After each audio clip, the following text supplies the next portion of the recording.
Hey guys, welcome to Philadelphia Live. I'm Judea Murray. I'm going to be your host for the next couple of hours, and we're starting off with some breaking news, hopefully being able to bring you some updates throughout this couple of hours that I have with you all. So you're taking a look at some chopper video. Our helicopter flew over Wilmington Hospital that is out here in Delaware, where we learned there was some sort of shooting incident, and it has turned into a full-blown investigation. As you can see, there were people on the scene at the time. As I mentioned, it was a hospital. So I want to get out to one of our reporters who rushed to the scene to try to bring us everything she could. I know she's been talking to people on the ground, been trying to get us more information. Shawnette Wilson is now joining us live from the hospital. Shawnette, what have you learned so far? Well, Judea, a lot of changes since this first unfolded, but the scene here looks much different than earlier. I'll start by saying that some of the workers here are starting to leave, new shifts are coming in, and we are being told reportedly that the lockdown here is being lifted, which is the reason why, you don't see many police here right now. But when we first arrived on scene, wall-to-wall police, ATF, military-style vehicles here. Wilmington police telling us when we arrived that at that time there were 2 victims who were shot in this hospital. They did not say exactly where, but preliminary reports were that it happened on the ground floor in the basement, that 2 people were shot. Police would not give their identities. They wouldn't give their conditions, only saying again that 2 people were shot and that they did not at that time have a suspect in custody. So again, when we arrived, we were met with hospital employees. The hospital had been evacuated of some staff in certain parts of the hospital. Obviously, the patients, we're told, had remained, some of the patients remained inside as police went through this hospital and also through the parking garages that are here on this property at that time, again saying that they did not have a suspect in custody. We did get a chance to talk to a few people. I met a man who said that he rushed here. His daughter called him and told him about the shooting. She works in the hospital as a nurse, so he wanted to rush to the scene to make sure that she was okay. I did hear him talk to her on the phone. He had her on speaker, and she was saying that she was outside of the hospital waiting to be cleared to go back in, but he said that he was willing to wait. He wanted to see her and not just hear her voice. I also had a chance to talk to a man who was in the hospital being treated, and that must have been a short thing that he was here for, but he said that he was inside for 3 hours as the search in this hospital continued. He did share with us that he felt like the hospital and staff that remained inside handled this perfectly. He said that his experience was that it felt safe despite the chaos that was happening. Now, I also had a chance to talk to a man named Brian who works in hospitality. So he is one of the people who, when you come into the emergency room, he is one of the first people you will see. He greets patients as they come in. He told me that he heard what he recalled being 2 gunshots, the emergency room on the first floor. So he's saying that they came from the ground floor, which would have been beneath him. Let's listen to a little bit of his interview from earlier this afternoon. A lot of people in there. Yeah, there's a lot of people. They're still in there. I mean, they're on lockdown. That's what I'm saying. Like, they got to be terrified. We're, And how long have you worked here? almost a little over a year and a half, maybe. Can you talk about what was done when the shooting happened in terms of security, reaching out? What did they tell? What were you told? Were you instructed? No, I just got out. I didn't stick around to hear anything. You hear that and you just go. Like, you hear the alarms go off, and you just get out of there. Were there alarms going off? Yeah, the alarms went off. So it was scary. I mean, I don't know. I feel horrible for the victims. My prayers go out. I just don't know what to say. Like, it's just terrifying. It's probably the last place you would expect. Yeah, like I told her earlier, like schools and hospitals, these are the last places that should ever happen. And you got to have some kind of like you can't control everyone, but there's got to be, something happened here. Something set this person off. So, I mean, just. I don't know. I don't have the answers. I'm not a politician. Brian, where were you in relation to where the emergency room? The emergency room. The shooting happened in the emergency room? No, I think the shooting happened on the ground floor. That's like near the cafeteria. And you heard how many shots? And what did it 2. sound like? Just firecrackers almost. Like, just intense. Like, it sounded like a 4th of July in there almost. Just Just get in, get out. But 2 shots you heard? Yeah, that's what I heard. And I didn't stick around for anything else. Did you hear any type of commotion, any argument, anything? No. I was in the emergency room, so that part that would be impossible for me to hear for that. Yeah, just terrifying. All these people are terrified. There's no one here that's happy about this. You know. And what's your job, Brian? I'm a patient guide. So like you come in, I'm one of the first people you see. I'll take you to wherever you have to go. I'll give you directions. Yeah. You were on the other side of this. Yeah, I was on the other side of the building. Yes. No, I mean on the other side of this happening as well. Like you Like you made it out alive. Yeah. And I mean, it's just intense. It's a very intense feeling.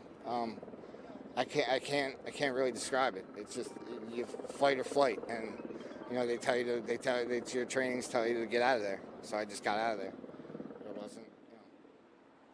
All right, so you just heard Brian, who works in hospitality in the emergency department, talking to the media there. Very kind of him to take a moment to talk to us, but you could just hear kind of like the sadness and just the shock in his voice as he described this just being terrifying, saying that, you don't expect to have something like this happen in places like, a hospital or a school, and I will add in a church. But, here it is that somehow something led to a person shooting at least 2 people. There's a lot of information going on here. At one point, we had heard that there is possibly a 3rd victim that is unaccounted for, but again, that unconfirmed, confirmed from police as of maybe an hour and a half ago, was that there were 2 victims. There was also someone who I talked to off camera who said that they believe that this was a person who, the gunman, suspected gunman who worked at the hospital and possibly was on the verge of being terminated. Again, I want to stress that that is unconfirmed information, but as you can imagine, in a situation like this where the hospital is on lockdown and much of it being evacuated and people just don't know, they are outside sharing information with their coworkers and patients coming and going just to try to piece together what happened. But certainly, very sad to see the tone out here today as this hospital was just overwhelmed with emergency enforcement, just trying to control people coming and going. As you can imagine, people who heard what happened, who have either patients or who are family members of patients or people who work here, rushed to the scene to try to hear what they could hear. And then I'll give you a quick look at this gentleman in the middle of the intersection here. This man is working today. It looks like right now he's just waving his hand and directing traffic, but God bless him as well. I mean, it is chaos earlier when you have so many emergency crews and people rushing to the scene and you are trying to tell them where they can go, where they can't go. People aren't listening, and he has been doing his best to make sure that people get in and out safely and also clearing the way earlier when emergency vehicles were coming and going. So he even has a tough but important job to do here tonight. But again, Judea, it's kind of getting back to as close to normal as it can be, like we said, as people are being able to leave and staff being able to come in. We do know that there is a press conference that is going to be happening at 7:30 is what we were told, with the governor, the mayor, the chief of police. Our coworker Joanne Pileggi is expected to be there, so she will certainly have the very latest information on the investigation as the officials will be speaking from the police department on the specific investigation. But here, again, we have just been primarily, since police kind of talked to us earlier today, we have been focusing on the people who were inside and impacted by this and not knowing much, but just being rushed out of here. Today, you heard Brian saying that, alarms were going off as this lockdown was happening and then a partial evacuation. There was a gentleman who was here a minute ago. He's waiting on his wife. He says that she's a manager in ICU. He says, from speaking to his wife, and again, I stress, not from police, but from him, that he understood that, one of the victims remained here and was being worked on, and that he didn't believe it, it had turned out well for someone else involved. Again, we will get all of that sorted out officially once that press conference is underway where Joanne Pileggi is, Judea. Shawnette, I had to take my hat off to you. You took your hat off to the gentleman who's been directing traffic, but also you have gotten down there trying to sort through all the information that you're getting. In a situation like this, you and I both know, but so our audience understands, everybody in a way is panicking. And especially when you're talking to witnesses and whatnot, some people may say things that they don't necessarily mean, or they feel like they heard something. And so it's just a little difficult to sort through all the different information that you're getting. And yet you have been able to, for the last couple of hours, not just myself here on Philadelphia Live, but for our other shows as well, giving us as much information that has been confirmed as possible and letting us know the situation that's been rolling out. We're only 10 minutes into the show and we've already gotten a lot from you. I got a couple of questions while I have you before we turn things over to Joanne. You had mentioned that you thought the shutdown or the lockdown had been lifted because we're seeing people being cleared out of the area. We saw that mass exodus of people leaving. Have you seen people walking back in? Okay. Yes, and people have been allowed to. I'm sorry, go ahead. No. Let you finish. I was just going to add on to that. What seems to be their demeanor as they're walking back in? So, and this is just me speaking here, you think and you hope that people who work in a hospital and they do a job like this, that they understand the importance of their job. There are certainly a ton of patients who remained inside, they weren't fully evacuating patients. And there are people, these are people who save lives. They are dealing with a trauma of what is happening, but there are people who are coming to work. Even before we heard that the lockdown was lifted, there were people reporting for work. This is their job, to save lives, even as they are coming into a situation that is so uncertain. But yes, you can see, if you were able to compare Judea to the video from earlier to now, that there's just a few unmarked police cars here right now. It was wall to wall when this first unfolded, and even up until maybe a little over an hour ago, and now they have cleared out. And so the thought here is that their work here is done. I'm looking now, there are people coming from the garage and people coming and going through the main entrance back there. Earlier today, the only thing you could see straight ahead was the sign above that said main entrance. You couldn't see the road because there were so many vehicles, emergency vehicles and police there. So there is a calm right now. And, I would have to think that people reporting to work have had some sort of communication, with hospital officials about the status that, we are not privy to as of yet, because that will come in a formal press conference for the media, because we always want to be careful about what we put out before police are giving their official and final update. So I think that, people coming to work have probably had some communication with hospital to know even more than what we know right now, because they are certainly reporting to work, and people whose shifts were over even 2.5 hours ago, some of them just now leaving. Which is crazy to think about. Also thinking about family members who may be home watching the news, knowing that your family member works there, your family member has been being treated there, and not maybe being able to get in contact with them quickly. Shawnette, again, I thank you for the way you've been covering all of this. And as you mentioned, there is team coverage. We've got wall-to-wall coverage for you all tonight. So I'm going to let you go. Continue to get as much as you can for our news later on. There will be another broadcast show around 11 o'clock. But you guys, I want to go over some of the nuts and bolts that Shawnette was able to give us while she was with us. So as she mentioned there was a reported shooting at Wilmington Hospital that is located in Delaware. We know that a lot of people come to this particular area of town. As she mentioned, that roadway was almost completely shut off just by police vehicles. We saw heavy machinery as well in the area. And in addition to that, I mean, they're being very close-lipped about the details that they're able to give us right now. I can tell you that there were probably multiple people shot in this. Shawnette says at least 2 people confirmed to have been shot. The hospital at one point in time had been evacuated. But it looks like now they're letting people back in. That's both workers and some of the patients who had to be evacuated. We were taking a look at some chopper video earlier where you literally saw the mass exodus of people coming out. You can see here that we were able to bring you guys from Skyfox just what the scene looked like. This was shortly after we'd gotten the call that there was some sort of incident happening at the hospital. So you can see how it kind of started out and then how it ended up progressing.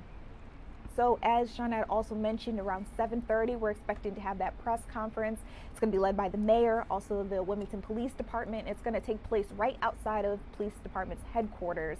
And our Joanne Pelleggi will be there bringing us the latest. We'll be able to watch that live and hopefully get an update into the victims and their current status.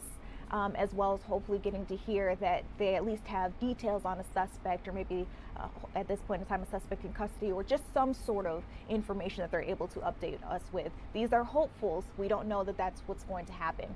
Now, there was a press conference a little earlier, and the official who spoke with us didn't speak for very long, but I want to let you listen into what he had to say. So at about 3:30 this afternoon, Wilmington police officers were dispatched to the Wilmington Hospital, which is in the 500 block of West 14th Street, in reference to a shooting incident that occurred. Officers arriving have located 2 gunshot victims at this time. Right now we're holding back on releasing their conditions until families can be notified. And right now it's still an active and ongoing investigation. We do have a heavy law enforcement presence at the hospital and in the surrounding area, so we do ask the public and our residents to avoid the area for the time being. What about the suspect? That's not something I can comment on right now. What information can you give again about where on the property or where this happened or where the victims were? I can say that it was in the Wilmington Hospital. That's all I can share right now. What about the people inside the hospital right now? We spoke to someone who's sheltering in place. Can you tell us anything about that? So right now the hospital does remain in lockdown. Questions about that lockdown would probably go more towards the hospital staff to be able to answer those questions. But right now we still have officers from a number of agencies that are searching the building and in the building right now. Any information then for people in the surrounding area, residents, people walking around here? We do ask folks to avoid the area if they can. There's going to be some heavier traffic, and we do have a heavy law enforcement presence. There's not only Wilmington Police, we also have State Police, Newcastle County Police, and a number of our other law enforcement partners who are on scene assisting. So the suspect is not in custody yet? Right now, we're not able to confirm a suspect in custody. Okay, so you won't be able to confirm if it's employed or not that night? At this point, I can't share anything more about that. I'm sorry. And the shooting inside the hospital? Sorry? Inside the hospital? Yes, it took place inside the property. Can you talk about what led up to the shooting? Not at this time, I can't. That's all part of our investigation, and we'll hopefully have more of that later this evening for you once we're able to offer a more formal briefing outside of our headquarters. All right, you guys, so that was the press conference that we heard around 5:30-ish, 6-ish. That's when that official was able to give us that information. So clearly we have gotten some updates, just a few since. Now, there have been some Congress folks out of Delaware who have been sharing their thoughts on social media. This is from Senator Lisa Blunt Rochester, who says, "I've been briefed on the reported shooting at Wilmington Hospital. As we wait for further information, I'm praying for our community and grateful for the swift and ongoing law enforcement response." We also have a statement from Representative Sarah McBride, who says, "I'm aware of reports of a shooting at Wilmington Hospital." Again, she says, "As we wait for more information, I'm praying for the patients and providers who were on the site." And I'm taking a look in our live stream chat. Keep in mind that this is an interactive news show. So if you have a question, you've got a comment, you want to share anything about any of the stories that I'm bringing you all, you can do that in any one of our social media platforms. You could also be streaming us live right now on the free Fox Local app. But you guys have been weighing in on TikTok with Co-Money just stunned, saying, and I simply put, wow. We've got Michael who asked what happened. Don't worry, I'll go over the nuts and bolts again in just a second. We've got another wow from Mackenzie. And then Holy Spirit 444 says, "My prayers are with the families." And yet another wow from King 420. So again, we got another why. Let's talk about what we know about this situation. And we can start with the why. The official just there that you were listening to from the Wilmington Police Department says we don't have a motive yet in this shooting. Now, as to the what, there was a shooting today, took place a little earlier on at Wilmington Hospital. So you were taking a look at some staff members and a few patients who were able to be evacuated when this all took place. This was, again, a little earlier today, just before 4 p.m. when we had gotten calls that there was a shooting in the 500 block of West 14th Street in Wilmington, which is where the hospital is located. So our Sky Fox flew over the scene as our reporters rushed out there to bring you guys the latest. Again, not too much more information that they're willing to share at this point in time, but in about 10 minutes, there's supposed to be a press conference where hopefully we get a little bit more information on the 2 victims that we're hearing are in this case. And then hopefully we're getting some information on a suspect, and hopefully that information comes in the form of an arrest. or at least details to get us closer to that. Now, there was also a statement that was put out by Christiana Care, who owns Wilmington Hospital. I want to read it for you guys. We got it in two parts for you, so bear with me. It starts by saying, we are aware of a shooting incident that occurred at our Wilmington Hospital campus. The campus is currently on lockdown and the emergency department is on divert. Now, I want to specify that lockdown has since been lifted. Back to the statement. We are working closely with law enforcement and taking all appropriate steps to ensure the safety of our patients, caregivers, and visitors. This is an active police investigation for a possible active shooter. At this time, we are actively gathering information and will provide updates as soon as more details are confirmed. Our priority remains the safety and well-being of everyone on our campus and the continuity of care for our patients. And just as promised, soon after they were able to get the people back into the hospital, as you could see there when our Shawnette Wilson was doing some reporting for us, you could see there was someone directing traffic on the grounds. Police cars were clearing out of the area, and they may be making their way down to the Wilmington Police Department, where again we are supposed to hear more information, updates onto what took place here. All right, we've got another couple of comments in here. Someone said that this is from Healing Vision on TikTok, who says hospitals serve the community, not their fault. The community is experiencing madness. Let's see. A couple of more people asking why. Don't worry, again, soon we'll go over more of the information that we have available. Not too much has been divulged. I can understand they're trying not to have mass panic, but also making sure that they've got all their ducks in a row, that everything that they're saying is absolutely correct before they bring it to the public.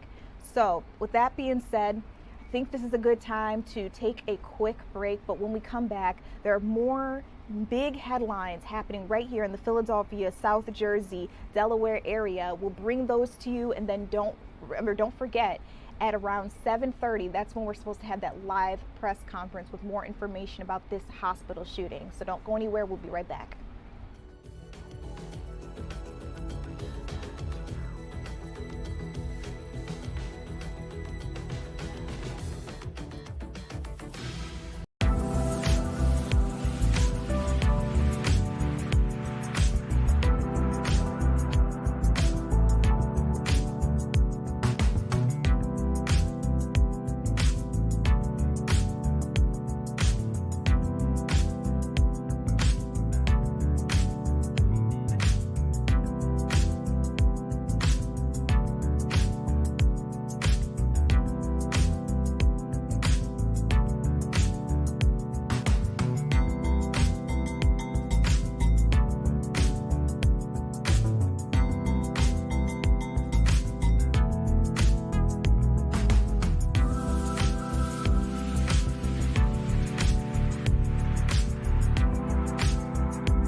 Welcome back to Philadelphia Live. I see you guys have some incredible questions pouring into our TikTok live stream chat. I want to acknowledge some of them and let you know that I will try to get them to our reporter. There's supposed to be a press conference happening soon in about 5 minutes now where we're supposed to hear some updates on that hospital shooting.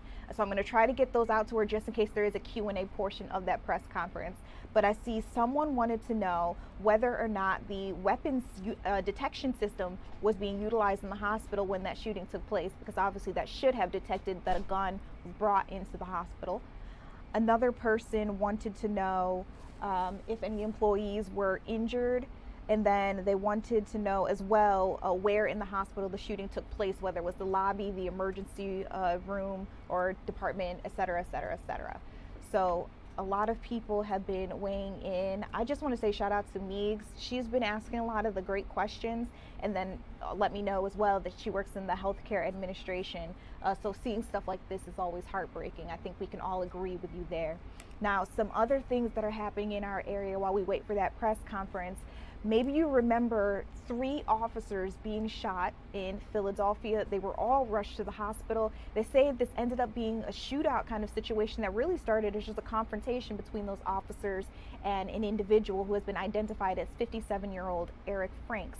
He happens to be somebody who's very well known to the community. He was a former firefighter. Again, very beloved, very known. So it's not quite clear how this escalated so quickly and turned violent. But again, they say those 3 officers were rushed to the hospital.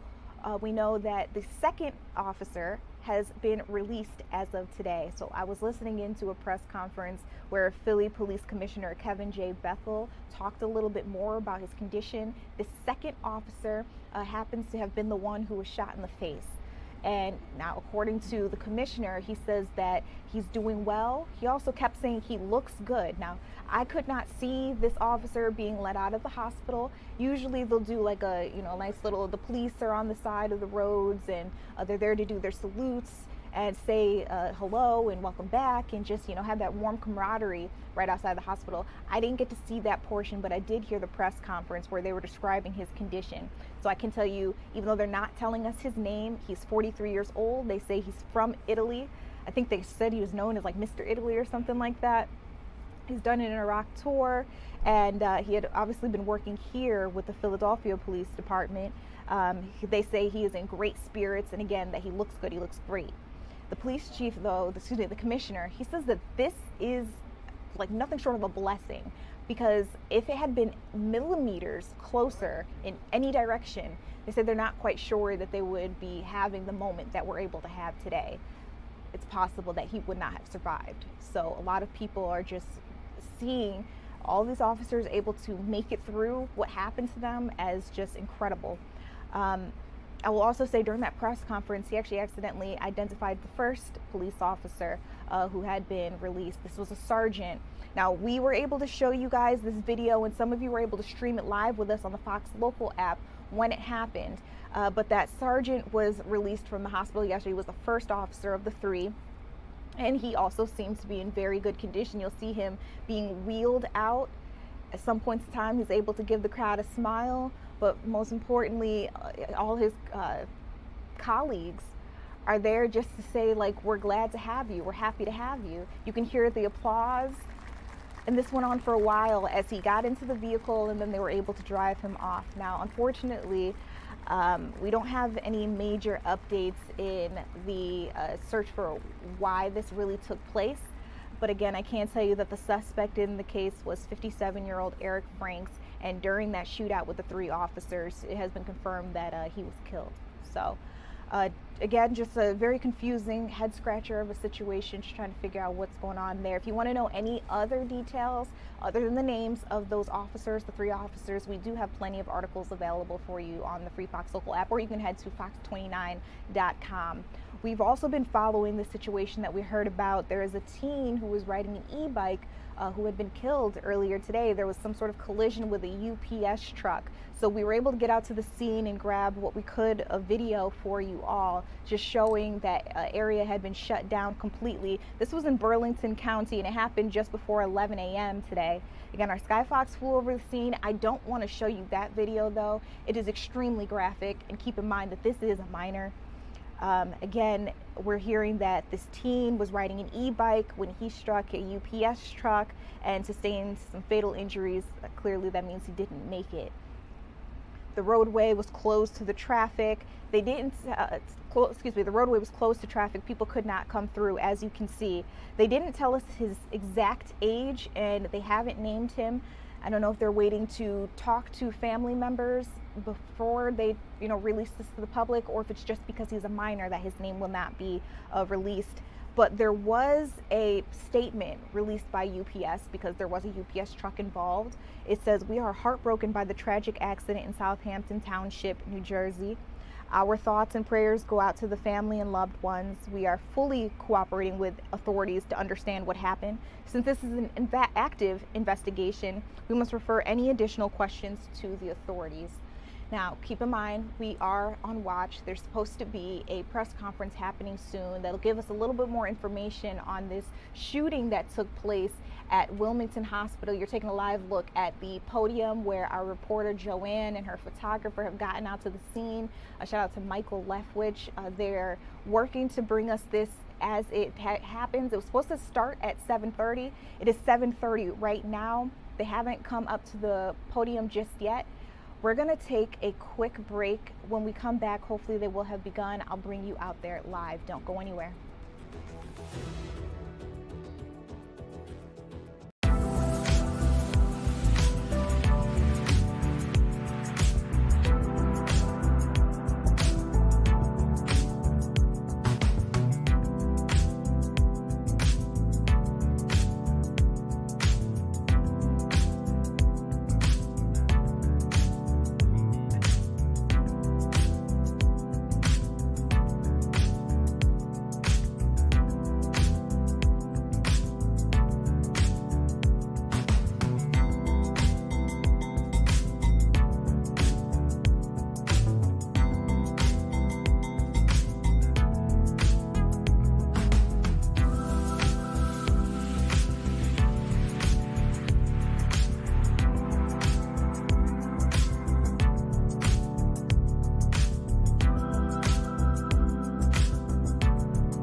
Welcome back to Philadelphia Live, you guys. You're taking a live look at our Sky Fox that's flying over Wilmington Hospital, where we know at least 2 people were shot and injured earlier today. There was a shooting at the hospital. We're not quite sure what was the reason. Officials were able to tell us it was inside of the hospital. It was in the interior. It was not nearby. It was not on the outside. Now, right next to that live shot from our Sky Fox, you're also taking a look at the podium, because any minute now we're expecting there to be a press conference where officials are able to give us a little bit more information about what took place here. Information that we do have is very preliminary, but I can run through it with you all together just in case you've just now joined our live stream chat. And thank you guys for asking questions, for being very, very vocal and active in our live stream. So it looks like there was a call to our newsroom. We heard about this right around 4 p.m. that there had been shots fired in the area. They told us that the address was in the 500 block of West 14th Street in Wilmington, which we knew, of course, that the hospital was in that area. So we sent our helicopter out. We also sent one of our reporters out to the scene to try to get us as much information as possible. That's where you're getting that video from on the ground. You're seeing so many police cars fill the streets. Obviously, other cars could not come through. The hospital at one point in time had to be evacuated. We're hearing that the people who worked there, as well as some patients, were asked to find other grounds to be on. And then you have to keep in mind that there are family members trying to figure out what's going on with their loved one, hearing from the news that something is going on in the hospital, but maybe not being able to get in contact with them very quickly was a very nerve-wracking situation for a lot of people involved. So again, once we got to the scene, we realized it was at the hospital. We were able to get more information again that we're hearing that it had been evacuated, that there was a lockdown at one point in time, which we're also hearing has since been lifted. And from talking on the grounds and speaking with officials, we were able to learn that it's believed that two people had been shot in this incident. Now, officials have not been able to give us any insight into why someone brought a firearm into the hospital, why they opened fire. We don't have any information on something like that just yet. So no motive, no idea about a suspect just yet, but hopefully we're able to get that with this press conference. Keep in mind, we are again on standby, but it looks like somebody is walking up to the podium. Let's go ahead and take a listen.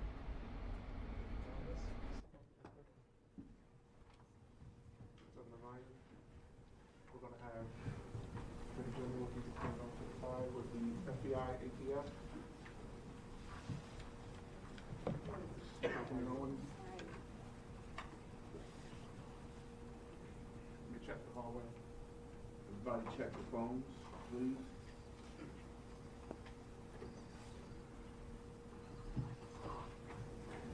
Good evening.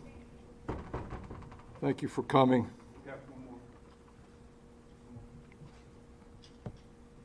We have one more.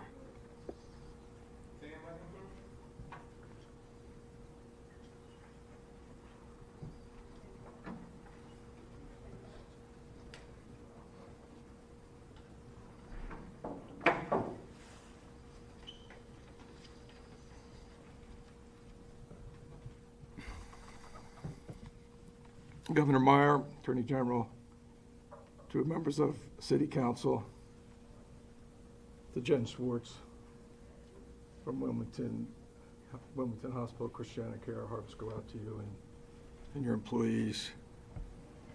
This afternoon, we experienced a senseless act of violence in our city. And first, I want to offer my thoughts and prayers for the victims and their families tonight. I know this has been a terrifying day for all of you, Jen, for you and all your employees. Our hearts go out to you. I want to offer my thoughts and prayers for the employees at Wilmington Hospital who I know experienced a terrible day today. It's hard to imagine what they were thinking as they were barricaded in rooms across the hospital as our law enforcement teams went through and cleared each of the floors. Any violence or loss of life in our city is unacceptable. It's particularly distressing when an incident like this occurs in a hospital whose fundamental purpose is to treat injuries and save lives.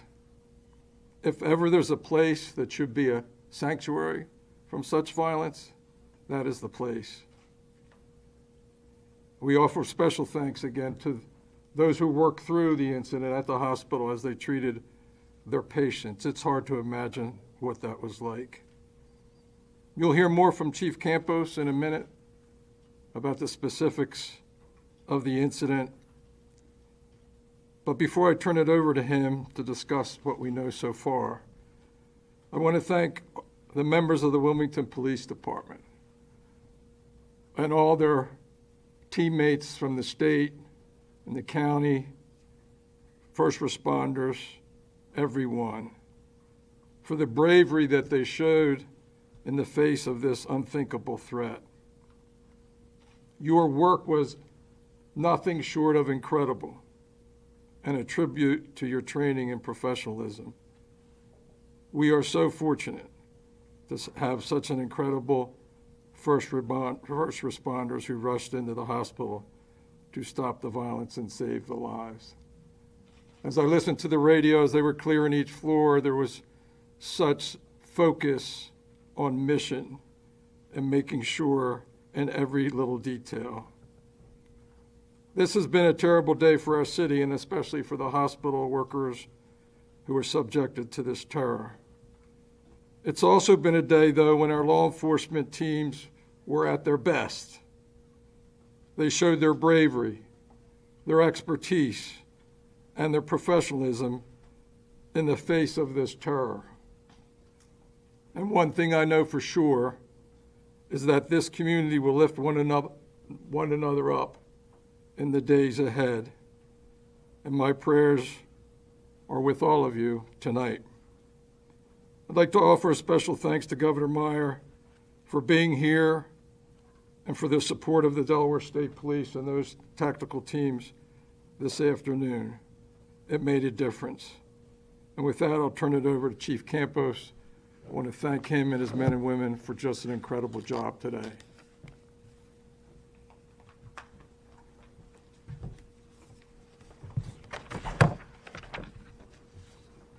Thank you, Mayor Carney, and thank you to Governor Meyer, Attorney General Jennings, Council President Congo, and all the council members who are here today, and all of our partners who have joined us this evening. At approximately 3:30 p.m., Wilmington police were called to the Wilmington Hospital in the 500 block of West 14th Street in regards to a shooting that occurred inside of the hospital. Police located 2 gunshot victims. One of those victims has tragically died from his injuries. Further information on the other victim's condition and the identity of both victims is being withheld at this time out of respect for the families. The suspect is outstanding at this time, and we are actively working to identify, confirm his identity, and locate him. While the Wilmington Hospital was initially placed on lockdown, that lockdown has been lifted and police are beginning to clear from the area. Our investigation remains active and ongoing at this time, and we will share as much information as we can as soon as we can. At this time, our hearts go out to the victims and their families, as well as the Christiana Care community and our residents who have been impacted by this senseless act of violence. Regardless of what the motive is in this incident might have been, there is never an excuse for violence, and there is never an excuse for gun violence. Our investigators will be working tirelessly to apprehend the suspect and ensure they are brought to justice.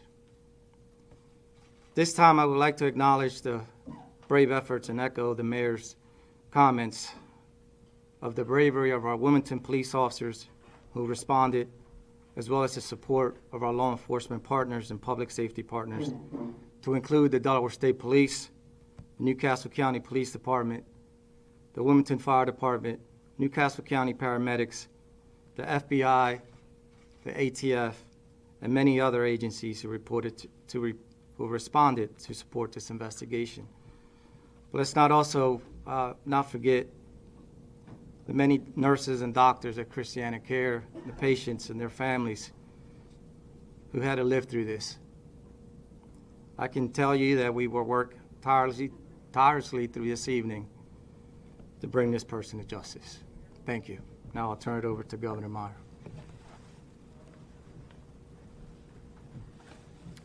Thank you, Mr. Mayor, Chief Campos, Attorney General Jennings, the leadership of City Council, thank you, along with Jen Schwartz, Rick Cumming, Kurt Ancelotti, all the leadership at Christiana Care. Every Delawarean deserves to feel safe, whether at home, at school, at work, or seeking care at a hospital. Today is a sobering reminder that no one is immune from the devastation of gun violence. Lauren and I are heartbroken by today's shooting, and our prayers are with the deceased and the other victim, their loved ones, and everyone affected by this tragic act of violence. We are keeping the doctors, nurses, staff, patients, and families at Christiana Care in in our thoughts. This hits especially close to home for our family. Just a few minutes ago, I went with my wife, Lauren, who was reporting to work at Christiana Care. What I saw were heroes going to work in that building and heroes who were involved in life-saving efforts, leaving at the end of their shift. We are extremely grateful as Delawareans to the law enforcement officers, hospital security personnel, emergency responders, and medical professionals whose swift action truly helped protect others from harm. We also are extremely thankful for the leadership of Mayor Carney, Chief Campos, and the Wilmington Police during this challenging time. The bravery and professionalism of the Wilmington Police in the last few hours has been extraordinary, as has hospital leadership and staff. And we're confident that they will continue without cease until justice is served. I particularly wanted to mention the Wilmington Fire Department, Newcastle County paramedics, the Delaware Department of Safety and Homeland Security, Delaware State Police, Newcastle County Police, and the many agencies, including the Attorney General's office, who are assisting with the response and the investigation.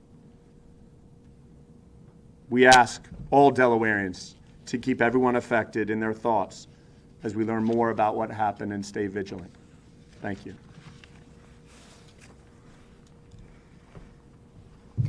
Good afternoon. I am joined today with my colleague, Rick Cumming, who's the Chief Operating Officer at Christiana Care, covering the system. We just left the campus and were able to greet caregivers both leaving the hospital and those starting their shift at the hospital. And it's truly extraordinary to see those caregivers showing up for work, and that's what they do every day, is that they care for people, they care for the community, and they're showing up tonight to take that shift, even with what's transpired today. So very grateful, and I appreciate the acknowledgement of our caregivers at the Wilmington Hospital. I want to thank the Wilmington Police Department, our first responders, our Christiana Care public safety team for their response today. It was extraordinary, and this is when communities show up to support one another. This is a tragic situation. It's heartbreaking, and our hearts are with the victims, their families, their loved ones, and everyone that is affected by today's shooting. We are cooperating, of course, fully with the law enforcement as they continue their investigation. Because this remains an active investigation, as the chief said, we are limited in what we can share and questions that we can answer. But our focus right now is on supporting those caregivers that we talked about so that they can care for this community and care for patients as they do every single day, and ensuring their safety as they go back to work. A tragedy like this is especially painful in a place devoted to care. We take our responsibility to provide a safe environment for our patients, caregivers, and visitors seriously, and we will continue to work, as we do every day, closely with law enforcement and our public safety team. We're grateful for the heroism and professionalism of our caregivers throughout today's incident. Our emergency response team has been fully activated. They are at the Wilmington campus, and as we move forward into the coming hours, we will determine how we proceed with reopening services and going back to normal operations. Thank you very much.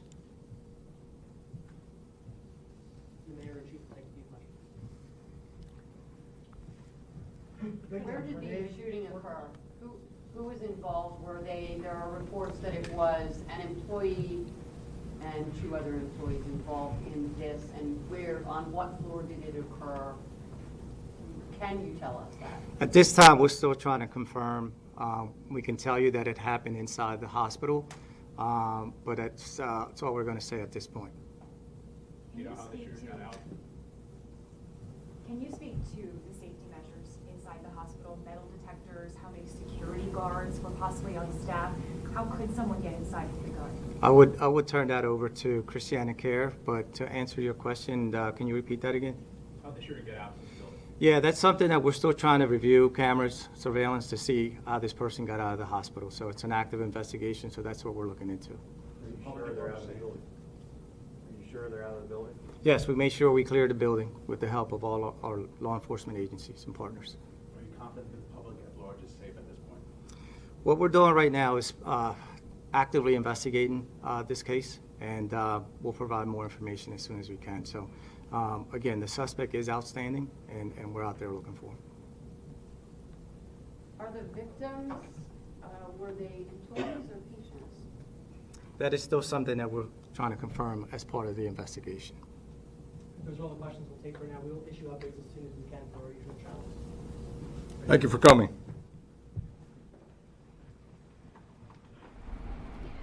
They wrapped that up pretty quickly. There were some really good questions given there at the end by some journalists.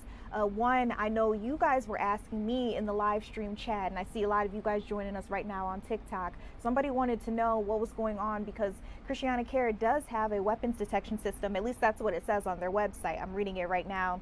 It says weapons are not allowed at Christiana Care. To keep a safe environment, we are using weapon detection technology. Everyone who enters the building must be screened. And the officials there were able to admit or let us know, confirm that the shooting did take place within the hospital walls. Now, they wouldn't say exactly what part of the hospital, like what specific area, what floor, but they did say it was indoors. Another question that was asked was, how was the suspect able to leave the hospital? They say that is something they are still very much so looking into. They're actually reviewing security camera footage, hoping to get an answer to that question. And a question that I know a lot of you guys probably have out there, especially if you live in the area, was how would the public know for sure that we are safe at this point in time? And they wanted to know, how confident are you in telling us right now that the public is safe, they have nothing to worry about? And officer did not fully answer that question, just saying that he was able to confirm that the shooter, the suspect, was at large, but not able to say exactly who they are, where they think they might be. They say there is a very active investigation into finding that person, but that was pretty much all that they were able to give on that particular question. So one thing they were able to say, though, that I think that makes people a little bit more comfortable, because now we know that this person did leave. They said they were able to completely clear the building. That's how they were able to know that they could let people start coming back in. So we've seen lots of video of workers coming back in. We've seen patients coming back in because the hospital was briefly evacuated. We also know there was a lockdown that was recently reopened, lifted. Now, we heard from a couple of different folks. I want to make sure I get everybody's name right. First, it was the Wilmington Mayor, John Carney, the Delaware Governor, Matt Meyer, and then the police chief, Wilfredo Campos. And I believe it was the governor who said that he had just brought his wife to work her very own shift at Christiana Care, like right before the press conference. And he said when he went, he was still seeing employees coming back in. He called them heroes. And so, like I said, this is still very much so ongoing. That roadway around the hospital has been pretty much cleared. This is live footage that you're taking a look at from our helicopter, where you can see that there is traffic coming in and out. There are 2 officers, it looks like, at least one with their lights on the scene. But this is like night and day different than what we saw just hours ago. It was completely packed out, full of police cars, full of our emergency first responders. They actually gave a shout out to the fire department that came in and helped, just trying to learn more. So let's go back to the nuts and bolts of what we know for a fact took place here, because we've gotten it now confirmed by our officials here. It says 2 gunshot victims. There were 2 people confirmed to have been shot in this situation. We now know that at least one of those victims did not make it. They are not giving us the identities of either of the people involved. They are also not naming the suspect. When asked if they knew anything about the suspect, they declined to give that information to the media. So it's not quite clear at this point in time if this is a known to the officer suspect, or if we are completely looking for someone new. We don't know exactly who this person is. It's not clear what the situation is there yet. But the suspect is still out there. They're doing their best to try to figure out where that person may be. They did keep saying him, though, which leads me to believe that we have confirmed that the suspect is at least a male. But much more than that, we don't have available for you all. Another thing that I heard without them saying it directly, Christiana Care's representative had mentioned that they would need to start reopening different services, which lets me know that even though the hospital is back up and running, perhaps not everything in the hospital is up to speed just yet. I don't know if that's because they don't have the, willpower, the personnel there to work on it, or if, something else is going on there. But again, the very basic level thing that they want everybody to know here is that they are extremely proud of how the doctors, the nurses, everybody who works within the hospital handled this situation. Because once they said that they were evacuating, everybody, all hands on deck, they figured it out. And then keep in mind too, when you've got 2 shooting victims at your hospital, people who were victimized within the hospital, I mean, there are people who are experiencing some sort of trauma, but they have to let that go for the time being to work on these victims and try to do their best to make sure that they pull through. I can only imagine the thought process that goes in through that, the mental fortitude that you have to experience something like this, be scared, but put it to the side so that you can do your job. And I understand that hospital staff, this is what they sign up to do. It's the same way that people say, well, police officers sign up for crime. And so, when things happen, that's they know what they were getting themselves into. It's easy to say that, but then to also be within the workforce, experiencing it firsthand, to have a family member that goes to work every single day, day in, day out, and that could be their last time leaving the house. They won't come back home. It's just completely, it's just a whole different ball game once you put yourself in the shoes of the people who may have been involved. So we have had live coverage available for you guys on this breaking news. If we're able to bring you all some more information, don't worry, we will do that. But I want to let you all know that in just a few minutes, we're going to have a live report from Joanne, one of our reporters who was in that room, may have been one of the reporters who asked one of the questions that you guys heard. We're going to be touching base with her. So this is the time. If you have a question for our reporter on anything that you have heard, anything at all, this is the time to hit us up in our social media chats. Let me know what you're thinking, whether it's a comment or a question for her. I'll try to get it to her as soon as possible. We're going to take a quick 2 minutes. When we come right back, we'll have that live report available for you guys. Don't go anywhere.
Welcome back to Philadelphia Live. I'm Judea Murray. There is a lot of big things happening, right around our area. I want to bring them all out to you one by one.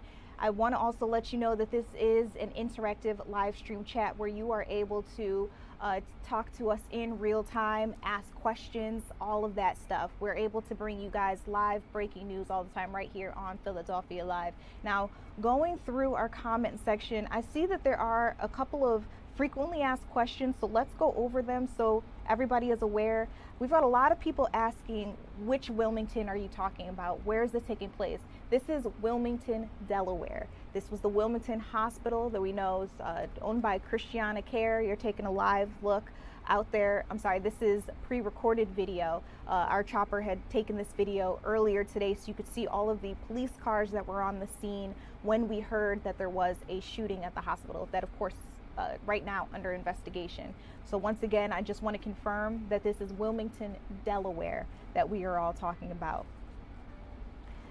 Let's see, we've got a couple of other questions. Someone asked, were there any deaths? So yes, we have heard that there were two victims in this particular shooting, and that one of those victims did not make it. So at this point in time, we're able to report one person has been killed. Let's see.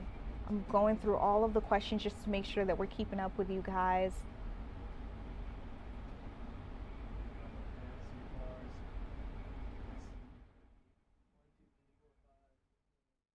Keep in mind, pretty soon we're going to have a live chat with one of our reporters that has been covering this, trying to bring us the very latest so you all know what's taking place here. We were just listening to a press conference, which soon we'll also be able to play that back for you all. But just again, in case you have more questions, we're able to ask one of our reporters very soon. Let's see, another person had asked about whether or not this particular hospital had a metal detector system or weapons detection. And I was able to go on Christiana Care's website. It's christianacare.org. And within it, in the general visitor requirements, they do say weapons are not allowed at Christiana Care. To keep a safe environment, we are using weapon detection technology. They go on to say everyone who enters the building must be screened. And yet something like this took place. And the big question is how? How was somebody able to bring a gun into the hospital? How was someone able to fire a weapon at the hospital? How was this person able to leave the hospital? And unfortunately, each and every one of those questions has not been answered for us just yet. But that is what we have so far. Let's see. Someone asked, have they captured the suspect? At this point in time, no. We have heard that there is somebody on the loose still. They weren't able to confirm whether or not this was a situation where the public should be concerned. The reporter actually asked that to the officials who just gave that press conference, and they were not able to confirm that part. They weren't able to say they were confident that the public wouldn't be at harm or at risk, but they did say that there was an active investigation, hoping to find that person as soon as possible. Okay, we've got some comments just about the news itself. Jules says, so incredibly sad. We're getting numb to this kind of news, which is even worse. And Jules, I have to agree with you. It seems like too often and too soon, almost daily, we're hearing about some sort of shooting somewhere. Let's see. Someone says that at their own job, they're getting metal detectors soon for employee entrances, and they were surprised to hear one of their colleagues ask why. She says, this is why. And again, for those of you who are just now joining our live stream chat, Wilmington Hospital that we're talking about, this is located in Wilmington, Delaware. All right, it looks like we're not able to get that live report from our Joanne, but we did roll on that press conference that we heard.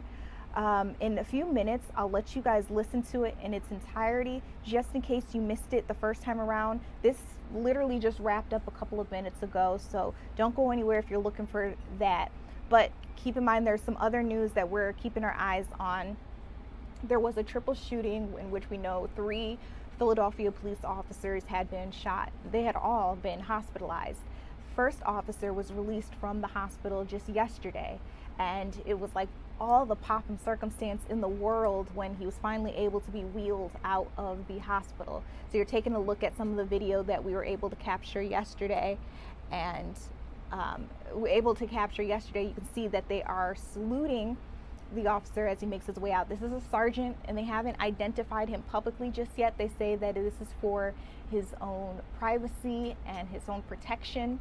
They want to make sure that they are honoring his privacy. So anyway, yesterday he was finally released from the hospital, and it was a great scene where you could see so many officers just lining the street, excited to see him again, to say their hellos again after such a horrifying situation rolled out just the other day. And in addition to this officer, today we heard a second officer had been released from the hospital.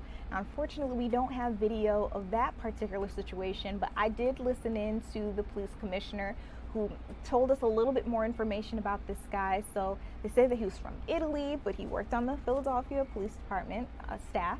And unfortunately, in this triple shooting, they say he was shot in the face. Now, the commissioner kept saying over and over again that he was doing great and that he looked really good. Now, again, we don't have video to show you guys, and I didn't see this officer for myself, but still it's a blessing to hear that he did make it out alive and that he's okay. And the reason I say that is because during that press conference, the commissioner actually said, and I quote, that if it had been just millimeters away, this could be a completely different day that we're having and a completely different talk that we're having right now. So again, just to hear that 2 of the 3 officers are now home is beautiful information to hear. Now, the suspect in that particular case, can tell you that person died in a shootout, and they were actually identified as a pretty well-known member of the community. He actually used to be a firefighter, so it's not quite clear how the situation developed. They say it started as a confrontation between that individual and 3 different police officers, and somehow just escalated into deadly gunfire, and it's just not clear how that escalation happened. But that's the latest that we have there on that. And if you want to know just a little bit more, we have a story available for you at fox29.com, as well as the free Fox Local app. It does look, though, that our Joanne is here with us, able to give us some more information. Joanne, I know you were listening into that press conference about the shooting at the hospital, just like we were here on the live stream. Any takeaways that you want to go through, or just go back over some of the details that we're learning about the situation?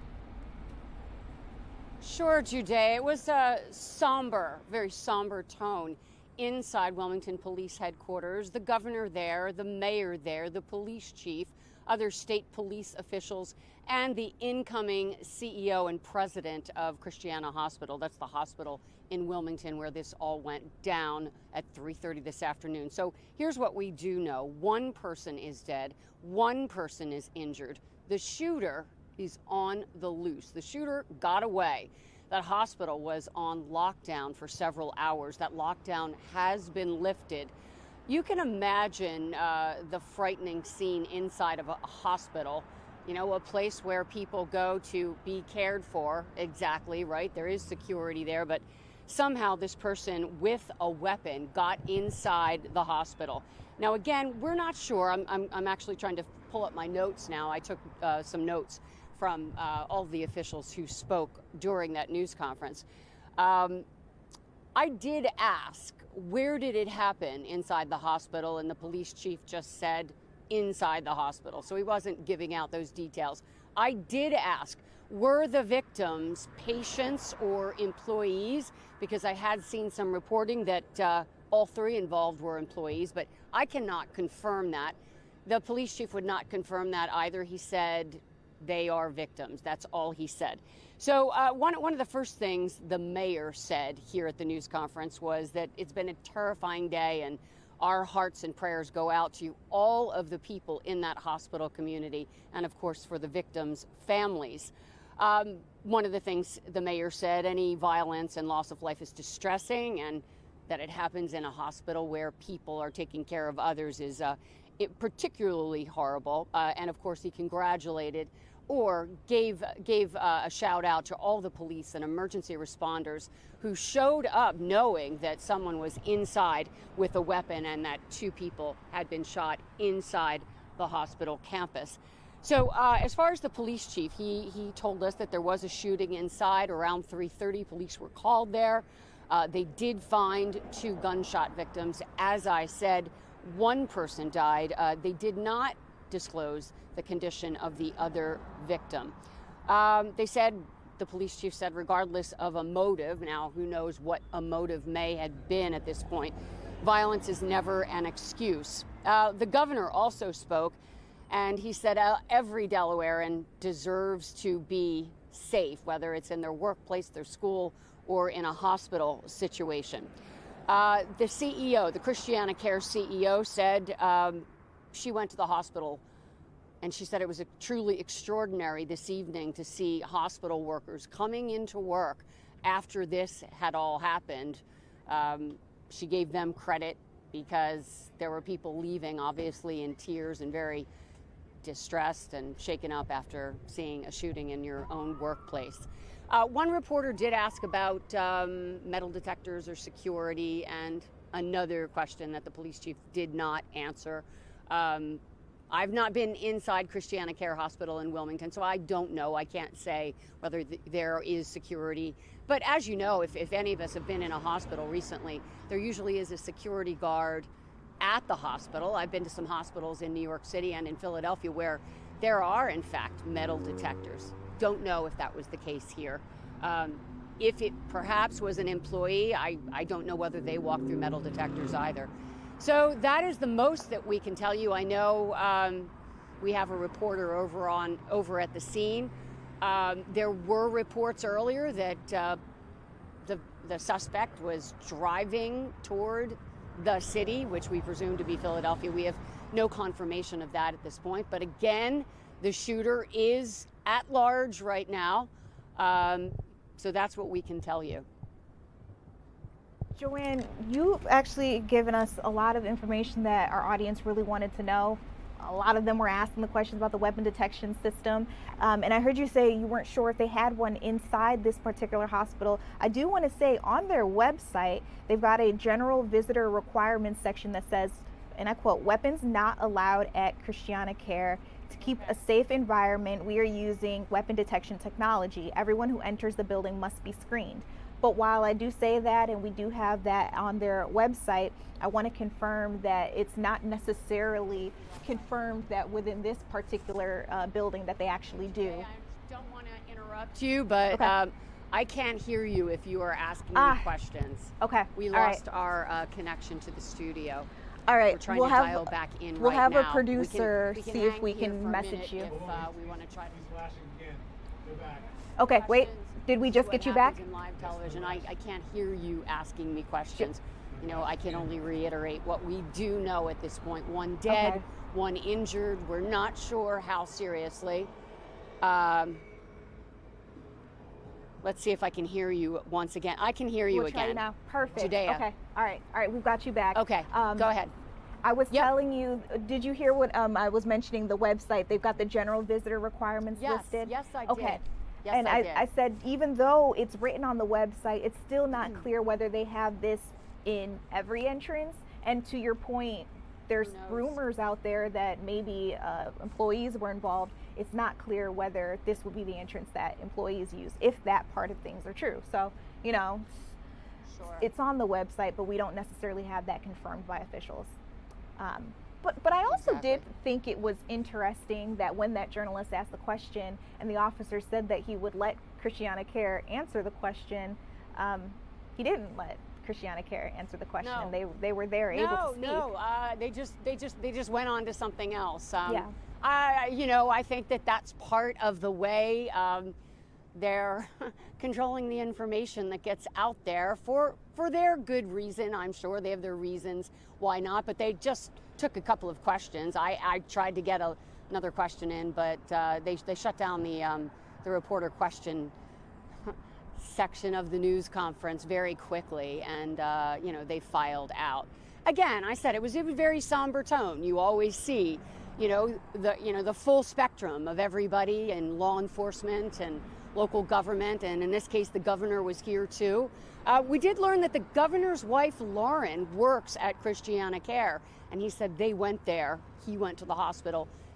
His wife works at Christiana Care Hospital. I have no idea in what capacity. Maybe someone else could tell us that, but that they went over there, and obviously she is an employee, may have known some of the people who were there and witnessed this, horrific act of violence.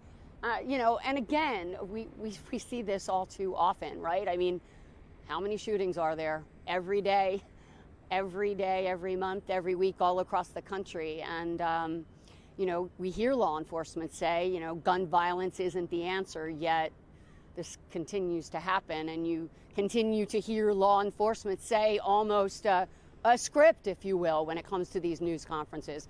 Their hearts and prayers go out to, the people who are impacted by the violence. And of course, it's genuine and it's sincere. No one wants to see anything like this happen, although it just seems to happen again and again and again, as any veteran journalist could tell you. Yeah, absolutely. Yeah, it's tough. I mean, as our audience can tell you too, while we were listening into the press conference, there were quite a few people who just kept saying it's a shame that we're becoming desensitized to this kind of information, and that is because it is overload. We hear about this stuff every day, especially us as journalists. But thank you for helping us cover this. I appreciate you bringing me some of the nuts and bolts of what we may have missed. And Joanne, just for case anybody just now joining our live stream didn't get to hear it when it took place just moments ago, I want to see if we can replay that press conference back in its entirety. Okay, no, not yet. We'll have to go. That, but they'll hear from Yes. the mayor, the police chief, the governor, and the incoming president and CEO of Christiana Care. Those were the 4 people who spoke at this news conference. Again, all of them offering their sincere condolences and visibly upset, and justifiably so, that this happened at a hospital where doctors and nurses and emergency care people go to help people, save lives, deal with emergency situations, and kind of like out of a scene on a hospital television drama show, this happens right in their hospital. Presumably they have the ER doctors and the trauma doctors there that can jump into action right away, but still it's got to be shocking for anyone if you hear gunshots and then there's someone lying there in a hospital. So And then quickly you have to react. You still have to perform. You don't have a moment to take a second back and try to process everything. Well, I hope they're able to process quickly, but that is also why they are professionals. Some of these people can do that. It looks like we do have that press conference in-house now. For anybody who missed it when it happened, I want to let you listen to it in its entirety. Joanne, thank you. Governor Meyer, Attorney General, to members of City Council, to Jen Schwartz from Wilmington Hospital, Christiana Care, our hearts go out to you and your employees. This afternoon, we experienced a senseless act of violence in our city.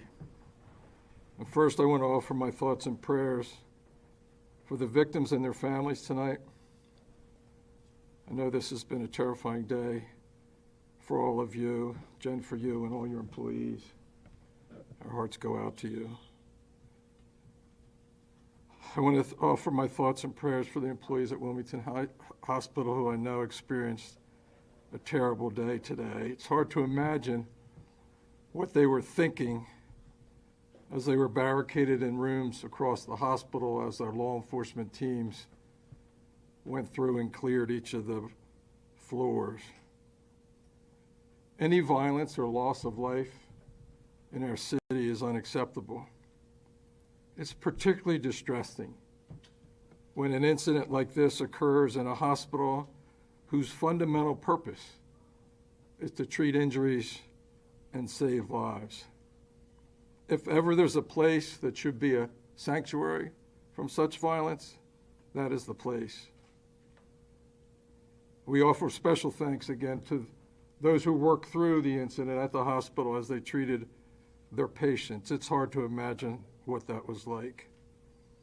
You'll hear more from Chief Campos in a minute about the specifics of the incident. But before I turn it over to him to discuss what we know so far, I want to thank the members of the Wilmington Police Department and all their teammates from the state and the county, first responders, everyone, for the bravery that they showed in the face of this unthinkable threat. Your work was nothing short of incredible and a tribute to your training and professionalism. We are so fortunate to have such an incredible first responders who rushed into the hospital to stop the violence and save the lives. As I listened to the radio, as they were clearing each floor, there was such focus on mission and making sure in every little detail. This has been a terrible day for our city and especially for the hospital workers who were subjected to this terror. It's also been a day, though, when our law enforcement teams were at their best. They showed their bravery, their expertise, and their professionalism in the face of this terror. And one thing I know for sure is that this community will lift one another up in the days ahead. And my prayers are with all of you tonight. I'd like to offer a special thanks to Governor Meyer for being here and for the support of the Delaware State Police and those tactical teams this afternoon. It made a difference. And with that, I'll turn it over to Chief Campos. I want to thank him and his men and women for just an incredible job today.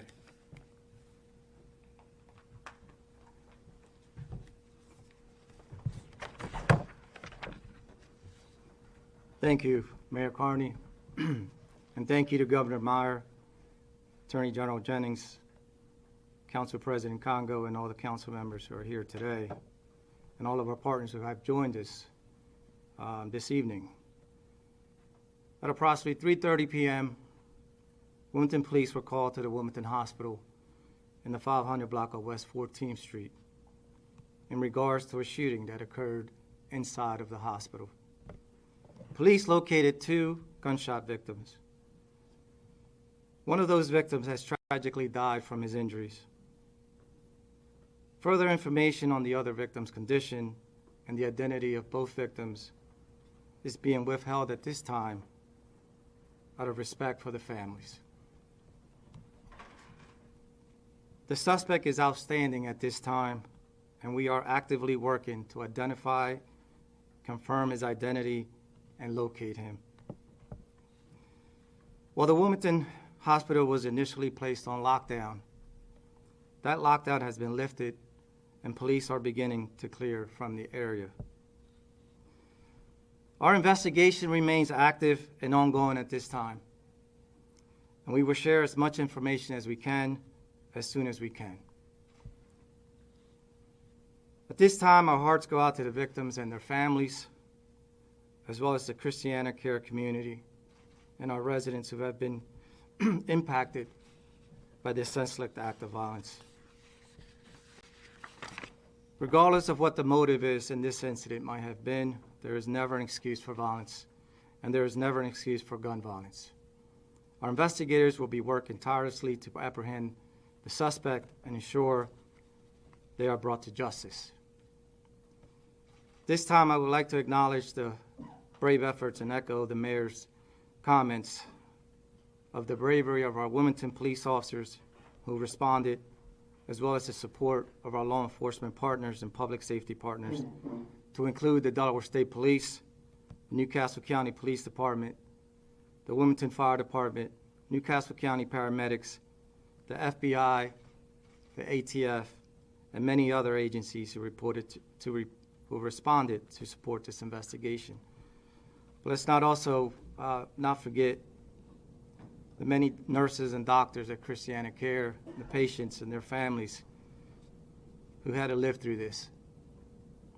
I can tell you that we will work tirelessly through this evening to bring this person to justice. Thank you. Now I'll turn it over to Governor Meyer. Thank you, Mr. Mayor, Chief Campos, Attorney General Jennings, the leadership of City Council, thank you, along with Jen Schwartz, Rick Cumming, Kurt Ancelotti, all the leadership at Christiana Care. Every Delawarean deserves to feel safe, whether at home, at school, at work, or seeking care at a hospital. Today is a sobering reminder that no one is immune from the devastation of gun violence. Lauren and I are heartbroken by today's shooting, and our prayers are with the deceased and the other victim, their loved ones, and everyone affected by this tragic act of violence. We are keeping the doctors, nurses, staff, patients, and families at Christiana Care in our thoughts. This hits especially close to home for our family. Just a few minutes ago, I went with my wife, Lauren, who was reporting to work at Christiana Care. What I saw were heroes going to work in that building and heroes who were involved in life-saving efforts, leaving at the end of their shift. We are extremely grateful as Delawareans to the law enforcement officers, hospital security personnel, emergency responders, and medical professionals whose swift action truly helped protect others from harm. We also are extremely thankful for the leadership of Mayor Carney, Chief Campos, and the Wilmington Police during this challenging time. The bravery and professionalism of the Wilmington Police in the last few hours has been extraordinary, as has hospital leadership and staff.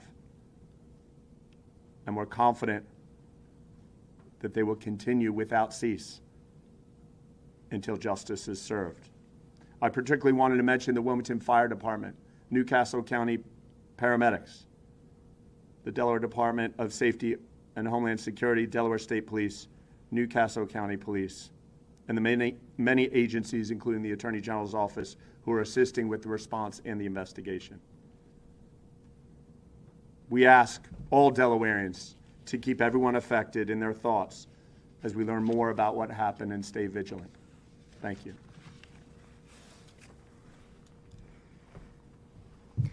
Good afternoon. I am joined today with my colleague, Rick Cumming, who's the Chief Operating Officer at Christiana Care, covering the system. We just left the campus and were able to greet caregivers both leaving the hospital and those starting their shift at the hospital. And it's truly extraordinary to see those caregivers showing up for work, and that's what they do every day, is that they care for people, they care for the community, and they're showing up tonight to take that shift, even with what's transpired today. So very grateful, and I appreciate the acknowledgement of our caregivers at the Wilmington Hospital. I want to thank the Wilmington Police Department, our first responders, our Christiana Care public safety team for their response, and everyone that is affected by today's shooting. We are cooperating, of course, fully with the law enforcement as they continue their investigation. Because this remains an active investigation, as the chief said, we are limited in what we can share and questions that we can answer. But our focus right now is on supporting those caregivers that we talked about so that they can care for this community and care for patients as they do every single day, and ensuring their safety as they go back to work. A tragedy like this is especially painful in a place devoted to care. We take our responsibility to provide a safe environment for our patients, caregivers, and visitors seriously, and we will continue to work, as we do every day, closely with law enforcement and our public safety team.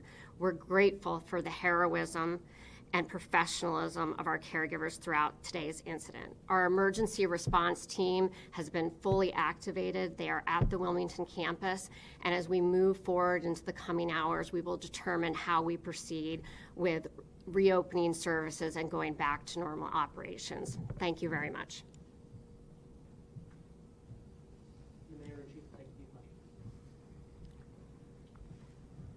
Where did the shooting occur? Who involved? There are reports that it was an employee and 2 other employees involved in this, and on what floor did it occur? Can you tell us that? At this time, we're still trying to confirm. We can tell you that it happened inside the hospital, but that's all we're going to say at this point. You know how the shooter got out? Can you speak to the safety measures inside the hospital, metal detectors, how many security guards were possibly on staff? How could someone get inside if the guard? I would turn that over to Christiana Care, but to answer your question, can you repeat that again? How'd the shooter get out of the building? Yeah, that's something that we're still trying to review, cameras, surveillance, to see how this person got out of the hospital. So it's an active investigation, so that's what we're looking into. Are you sure they're out of the building? Are you sure they're out of the building? Yes, we made sure we cleared the building with the help of all our law enforcement agencies and partners. Are you confident the public at large is safe at this point?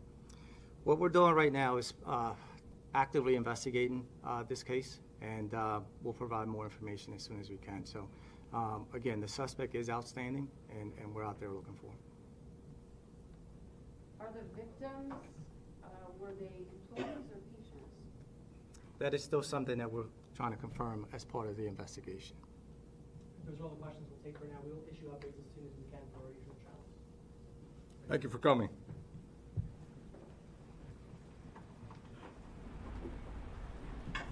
All right, so for those of you who did miss the original live press conference, I wanted to replay it for you all so we were on the same page. Still a couple of questions that I am seeing asked frequently in our live stream chat. What part of, what Wilmington are we talking about? This is Wilmington, Delaware. Wilmington, Delaware. That is where the shooting took place.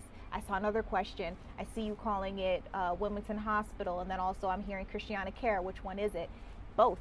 So the full name of the hospital is Christiana Care Wilmington Hospital, but they also go by either name. They're interchangeable. So I wanted to make sure we were all clear on that.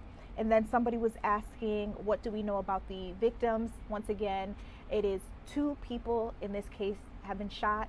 We now know one of those individuals has died. They're no longer here with us. What about the suspect? We got a lot of questions about the suspect. So far, we have no idea where this person could be. I did hear multiple times they referred to the suspect as he, him. So I do believe we're talking about a male suspect. And I saw another question. A lot of people have heard rumors about, who this person could be and what their motive may have been. As you could hear in the press conference, the officials did not confirm any of the rumors that are swirling around out there. We don't know if this person was an employee, a regular citizen, or what. And we also don't know what capacity the victims were in, whether they worked there or whether they were patients or whether they were just in the area. We don't know any of that just yet. What has been confirmed, this was a shooting at Wilmington Hospital, or you could say a shooting at Christiana Care. This happened inside the hospital. We're not exactly sure what level, what floor, but within the hospital itself. And it took place at around 4 o'clock. The streets were completely littered with police officers who were trying to get to the bottom of what took place here. Another big question was, well, how could this suspect leave the hospital? How could they get out there and now be on the run? We don't have information about that just yet either. Officials did say that they were looking into security camera footage, hoping to bring us the latest. Now, while we were listening back to that press conference, our Skyfox, our helicopter, flew over another scene, and unfortunately, this is another shooting investigation that we're trying to learn a little bit more about. So, coming from the Cheltenham Township Police Department, they say that around 6:23 p.m. today, they had gotten word that there was some sort of shooting investigation going on in the 200 block of McDonald Avenue. Once they got out to the scene, which we do have a little bit of video from, I want to let you guys take a look at where we're talking about here. It looks like a residential area. Now, they do believe that one person was shot. They had a gunshot wound, and they were rushed to the hospital where they're hopefully going to be treated and be able to make a recovery. It looks like one person was taken into custody at this point in time and is no longer posing a threat to the public. They say that this is an ongoing case that they do believe may have been domestic related, so it may have been some sort of argument between 2 people who live together, but we don't have much more information than what I told you there. And the words I quote, domestic related, and that it's just a potential. But Anyone with information about what took place here, you are asked to contact detectives immediately. You could call them, you could email them, and if you want to leave a tip, you can remain anonymous. That is possible for you all. So again, our helicopter flew over that scene.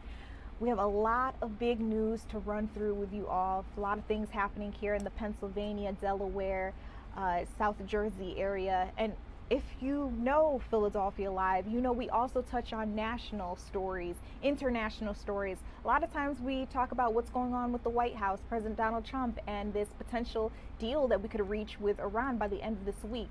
We'll dive into some of our biggest news when we come back, and I'll run through again, just in case you were just now joining our live stream chat and you need to know a little bit more about that hospital shooting. We'll go into those details again in just a second. We'll be right back.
Welcome back into Philadelphia Live. I'm Judea Murray. We are keeping up to date with everything that has to do with that Wilmington hospital shooting. Just in case you were just now joining us and you're unfamiliar with this story, we're hearing that 2 people were shot inside of the hospital that also goes by the name Christiana Care. This is Wilmington, Delaware that we are talking about. I understand there are quite a few Wilmingtons. This is Wilmington, Delaware. So again, we heard that 2 people were shot inside the hospital. After a press conference, we learned that one of those individuals has died. Now, there was a suspect in this case. We know that that person was able to somehow leave the hospital, and they are still at large on the run as we speak. Still not quite clear who this person was, what their motive would have been in this particular shooting. But a lot of eyes are on this story. I know a lot of you guys are concerned. I see so many of you joining in our live stream chat saying you work here, or a sibling of yours works here, or you heard about this because you live in the area, or you even heard our helicopters flying overhead, and now you know what was taking place. You can see video that our helicopter shot earlier on today. You can see all of the police cars that were in the area when that hospital was evacuated, when there was a lockdown put into place, all of which has been cleared out. The lockdown has been lifted. People have been invited back into the hospital, but it's not quite clear if every part of the hospital has been fully reopened. We're talking about services here. Again, this is video from earlier today when you could see patients, workers leaving the hospital with their hands up, just trying to figure out what in the world was going on. Knowing now that the suspect, this gunman, has still not been captured is very concerning. But officials say they're doing everything they can to identify this person as quickly as possible. They're hoping that they have an identity or an arrest by tonight. We'll see what ends up happening. But that's what took place earlier today at Wilmington Hospital, again, also known as Christiana Care. Now, we also are keeping our eyes on quite a few things that have been happening across the country. So remember that B-52 bomber aircraft that came crashing down pretty quickly after taking off. You're taking a look at some video that another one of our helicopters was able to gather. This took place in California, maybe about 100 miles north of Los Angeles, where we heard that that B-52 bomber aircraft, it was a Boeing B-52 Stratofortress, had been taking part in a routine mission as part of an overall program to keep the aircraft flying for the next few decades. They were getting ready to go off.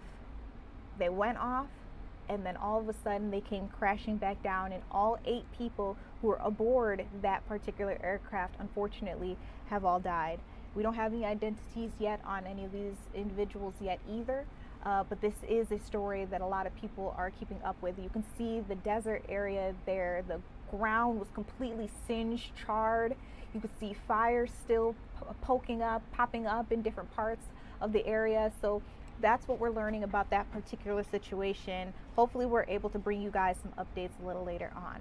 Now, maybe you also heard about this, but this past weekend, President Donald Trump had held the UFC match. It was also his 80th birthday. It was also supposed to be a celebration to celebrate America's 250th birthday. You can actually still see the stage set up in the background. It hasn't been taken down just yet. Thousands of people flocked to the South Lawn for a good time. They got to see dozens of their favorite fighters fight. And like I said, it was largely a good time for the people who wanted to go out there. But we are now hearing reports from the FBI that 3 people have been identified in an alleged drone attack plot.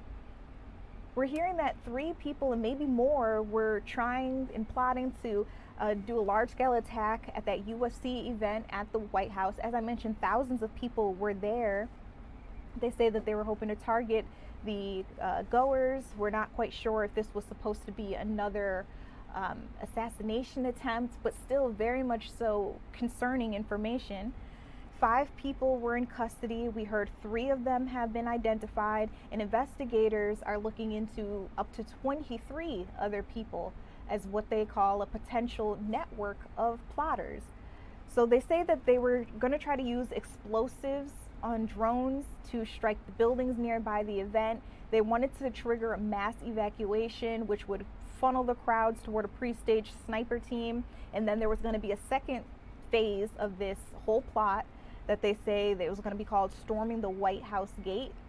The FBI learned about this whole threat on June 10th. They were working for partners to try to make sure that this could not happen. They actually got probable cause for one of the arrests that was made in Cincinnati. That person has been identified, by the way. I believe their name is Tyson Proper. 2 other people, Brian Omar Roa and Michael Allen Thomas, were both arrested in California for their alleged roles in this scheme. They were charged with conspiracy to commit murder, and they actually appeared in court yesterday in Riverside. Now, we also are hearing that other people may have been taken into custody in Missouri and Nebraska. Now, all of those people are believed to be American citizens, and investigators don't believe that there's some sort of foreign tie to this particular plot. But still, hearing that somebody wanted to carry out something of this larger scale and harm that many people, very concerning. So that's the latest that's going on there, that we learned about that alleged UFC drone attack plot that, of course, didn't get to be carried out, was thwarted. Now, you guys have probably been trying to learn a little bit more about the reflecting pool. I woke up earlier today, and as you all know, I'm a scroller, so are a lot of you. Remember the reflecting pool project? President Donald Trump wanted to repaint the bottom of the reflecting pool that the Lincoln Memorial overlooks. Well, we've got some pictures of what that project looks like today. We're hearing from officials out there that there's a lot of algae surfacing in the pools, and that there has been cleaning efforts to try to get it out. When I was scrolling earlier today, I saw pictures and videos of people pouring what looked like peroxide into the pool. But that's the latest that we have there on that. You could see that the water looks green. Any of us who own a pool, that tends to be what it looks like when you've got that algae up there and you haven't cleaned out your pool in a couple of months. But that pool was repainted over and refilled not too long ago, right before that big UFC event at the White House. So, you know, not quite sure why it has ended up like this already. But that's the latest that we have there on that. And then another big rumor that I saw on social media, also having to do with the White House. Remember the Knicks? I'm a New Yorker, so I get excited when I say it, but remember the Knicks? They won the championship, and so from time to time, you'll get to see some of your favorite sports teams get to visit the White House and get to visit the sitting president if they've been given an invitation. And I saw on social media that the Knicks allegedly rejected an invitation from President Donald Trump to visit. And I do want to let you know, those are just rumors. I have not seen the White House come out and say that there has been an official invitation or that it was denied or rejected. I have not seen the Knicks come out and say that. I haven't even seen individuals, players coming out and say that they would or wouldn't attend a White House event if they were invited. So it seems to be that these are just rumors that are swirling on social media. I can tell you, though, that the Knicks have in the past been very vocal and very clear about not wanting political ties to their organization. So I remember there was a point in time, Mayor Mamdani in New York City wanted to use, it looked like the Knicks logo, but it was all about Mamdani and his campaign. He had put it out there, and I believe he got a cease and desist for using it. So he had to take that down.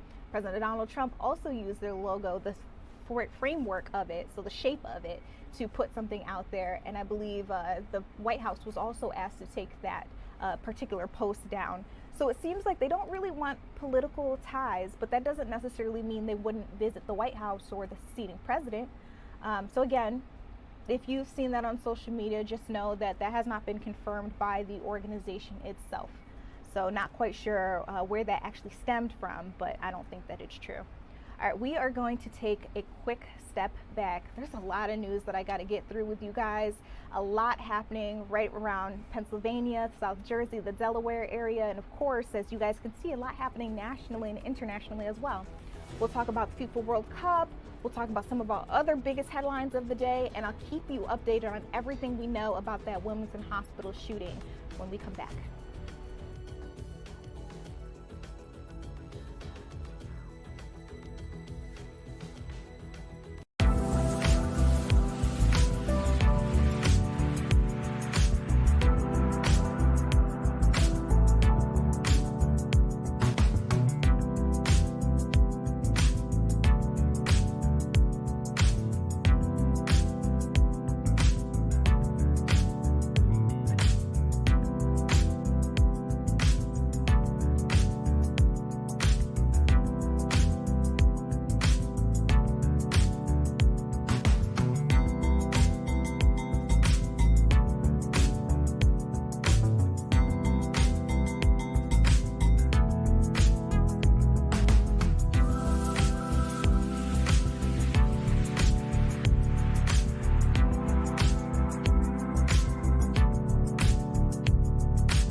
Welcome back to Philadelphia Live. I'm Jadea Murray. We've got Jake Leonard up on the desk with us, which can only mean one thing. We're talking about some of the biggest stories. What's Philly talking about? Yes. And of course, a lot of people's eyes are on the situation. We had heard that a teen who was riding on an e-bike was hit and actually killed. It's not quite clear whether this person ran into the UPS truck or whether the UPS truck hit him. We were hearing different things for quite some time there. But still, a lot of people were interested in this, right? Just figuring out what was going on. Yes. Earlier on the 5 and the 6, Arshana Ferreira put together a great piece, very informative.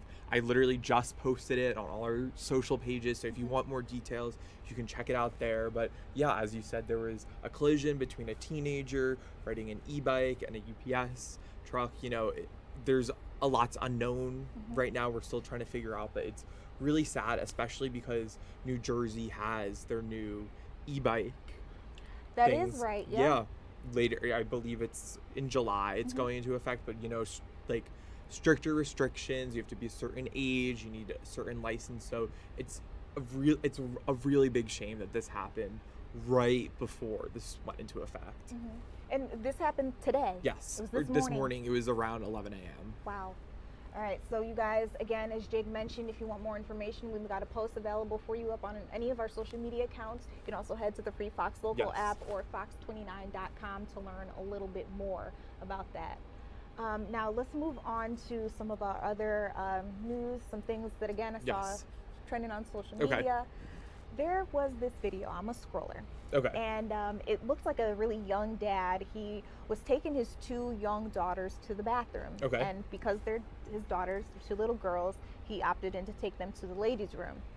Well, another man who saw him enter the ladies' room was absolutely livid and was like, this shouldn't be taking place. He followed in after them and then called the police. And there was a worker who also intervened, and in the video you can hear her saying, like, I'm so sorry this is happening. But my question for you all, I'm not a parent yet, but I imagine it's not every time that you're with your kids will you guys be together. So is it ever appropriate for a parent of opposite gender children to take their kids to the bathroom that represents their gender, not yours? Yeah, so we wanted to know what you guys thought. So I ran a poll, fox29.com/GoVote, always the Fox Local tab. And so, you know, I kind of used this exact scenario. So what bathroom should a father take his young daughters into? You know, it could also be vice versa. But so for this particular situation, men's 34%, women's 49%, doesn't matter. Leave a comment, 17%. So it is interesting that it's the majority of people agree with the father in this specific scenario. So looking on our socials, a lot of the comments are saying, you know, I will have to say this is kind of blowing up on our Facebook. We have lots of comments. Yes, people are very passionate about it. You know, people are saying family bathrooms are a good option, but you know, a lot of the times they might not be available. You know, some people are saying, you know, you just got to do what you have to do for your kid. You know, when your kid is like maybe like crying, I have to go to the bathroom, you're not really thinking, should I do this, should I do this? You're just going with your instinct. So honestly, whatever's better for your kids. Stephanie says, I say women's. I always took my son in the women's bathroom. I would never be upset if I heard a father say, I'm here for my daughter or daughters. You know, it's a lot of people are saying it depends on the circumstances. Kaylee said, how about whatever restroom makes the child feel most comfortable? You know, so it's a lot of back and forth. People have valid points on each. Yeah, I do think it really is like a lot of the things that we talk about with our polls. It depends on the circumstance. You know, there's a lot of factors at play, but you know, ultimately, I think as a parent, you just want to do what's best for your kids. So again, if you're in one of these scenarios, you just want to help your kid out, get them to the bathroom, you know, so. This makes me think about a very old social media video. I don't know if it's ever come across your timeline, but it was another dad of daughters, but this guy didn't go into the bathroom with his daughters. He just sent them and he stood outside. But as the door was closing, he could see that there was a guy in the bathroom, somebody who was preying on children, but a guy who was in the bathroom just kind of like hiding, but he could see him when the door closed. And so in a situation like this, there were so many comments that are like, oh, you should have gone in with them to make sure that they Right. were okay. Right. But I guess he would have done what the gentleman in the video that I saw earlier this Right. morning would have wanted. And Right. in this case, his children may have been attacked. Yeah, So, and I feel like because of things like that, a lot of other parents, you know, even if their kid isn't there and like they happen to be in the bathroom, whatever, they see. they'll just watch over that. Yeah, you know. So Yeah. I don't know. It depends. Yeah, crazy stuff. But these are the kinds of things I see on threads at like Yeah. 6 o'clock in the morning. Yeah. Scroll patrol. Let me know what you guys think. We've got our Go vote if anybody Yes. wants to weigh in. Yes. But also hit us up in our live stream chat. Yes. Oh, wow. We actually Yeah, we did have a some lot of answers. comments. Yeah. Okay. Emmanuel says women's bathroom. Let's see. So a dad should go into the women's bathroom. Makes total sense. So I don't know if this is sarcasm or not. Let's see. Oh, we've got some women's with a question mark. You know, so no, there are some people who say no. And then I think this was about the family bathroom. Yes, the Someone family who said I bathroom. agree with the person who said a public Yes. restroom. Or I guess even like, you know how there are single stall Yes. bathrooms? That is becoming a lot more common. Mhm. Like that, I wouldn't call it a trend, but like you go to restaurants and it's a lot of single bathrooms and then like communal sinks. So And then last one, someone said he did a great job by his daughters. yeah, Okay. just So- keeping your kids safe. Mhm. You know. And to the point too, you know, I like to push back sometimes. Someone said, why is this even a discussion? LOL. And for someone like me who's not a parent yet, this Yeah. is something I would have never thought twice No, about. exactly. But once again, when I do decide to have a family one day, I'm not always going to be with my husband. Right. And we may have daughters, or maybe I'm with our boys. Yeah. They will have to go to the bathroom and they might be too young to go by Yeah. themselves. So yeah, I want to know what Yes, am I supposed to something- do? What's acceptable? No, and like I said, you know, it's getting a lot of comments on our Facebook, so it really is opening up a discussion. Like a lot of people are very interested and have something to say. So We want to hear from you guys. Yeah, definitely. So let us know what you think. We may be able to give you a shout out and also read your comment live right here on Philadelphia Live. Yeah. In the meantime, though, remember I got a lot of big stuff. You know, the Yes. FIFA World Cup is still going on. a FIFA World Cup. I think I've heard of that. Maybe. Maybe. We've only been talking about it for like a couple of years now leading up to it. There are some really big games happening right now. You're actually taking a live look at Philadelphia Stadium, where this Friday we're going to have that big Haiti-Brazil game. I hear a lot of people are getting excited for it, especially because it doubles as Juneteenth. So there's just going to be a lot of people out and about, a lot of deals. If you guys are looking for places to go and things to do, we'll be talking to you about some of the bigger games happening right now as we speak when we come back.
Welcome back to Philadelphia Live. We're having a great conversation in our live stream chat. I encourage you all to find us on one of your favorite social media platforms and join us. A lot of people, especially weighing in on TikTok on every single story we've got for tonight. Keep in mind, you can ask me questions if you have them. You can send commentary. We're able to read some of your comments live right here. I'm able to give you guys shout outs. This is an interactive news conversation. So in a way, you guys are kind of the influencers deciding where we go next. So here's something I thought was very interesting. There's the Light the Way initiative. So if you live out in Pennsylvania or literally any other state that has some cities in it that we've got rec centers, you would know that sometimes it seems to be a problem with the lighting, and it can be a problem as it pertains to crime. So in some of these darker recreation centers, like darker areas around our recreation centers, we're seeing a lot of violence. We're seeing incidents of crime where maybe people are being mugged, stolen from, etc. There's a new initiative called Light the Way, where they're hoping to add a proper lighting to our parks here in the city of Philadelphia, as well as some of our rec centers. And Councilmember Dr. Anthony Phillips, who represents the 9th District here, actually held this. He talked to one of our photographers, giving a little bit more information about what the Light the Way initiative is all about. And I want to let you guys listen in. Today we are here starting what I call the Lighting the Way campaign. It's an initiative started by myself and Philadelphia City Council as the chair of Parks and Rec to ensure that all of our parks and recreation centers are well lit and maintained throughout the city. 66 recreation centers will receive lighting here throughout the city of Philadelphia Center. Recreation centers and parks will receive lighting.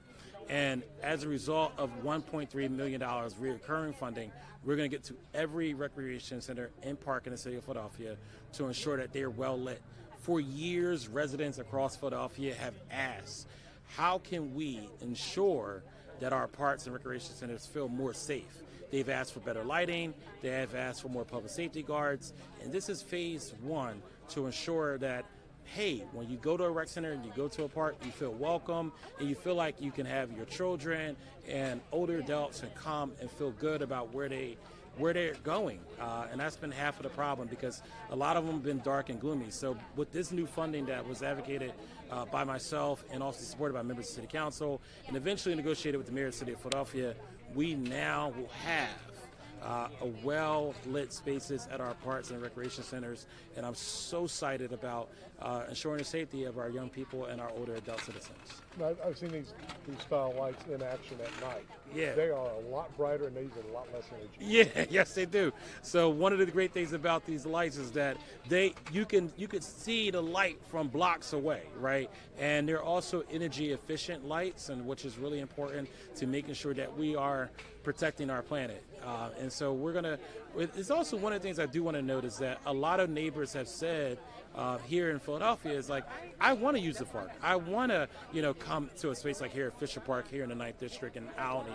But I just don't necessarily feel like it's enough safety precautions there. And so now with the lighting, it would help people say, you know what, that's a good space for me to bring my families to. So we're getting all of our parks and recreation centers one step closer to being the best recreation centers and the best parks here in the city of Philadelphia. So Fisher Park, we started here today, and we're going to go going throughout the city of Philadelphia with this new initiative, Lighting the Way campaign. Now, what else is going to be lit here? Is it the playground, yep, the basketball courts, what else? So everything in this park here at Fisher Park is going to be lit. The inside of the recreation center is going to receive new LED lighting, so it won't feel gloomy inside the recreation center.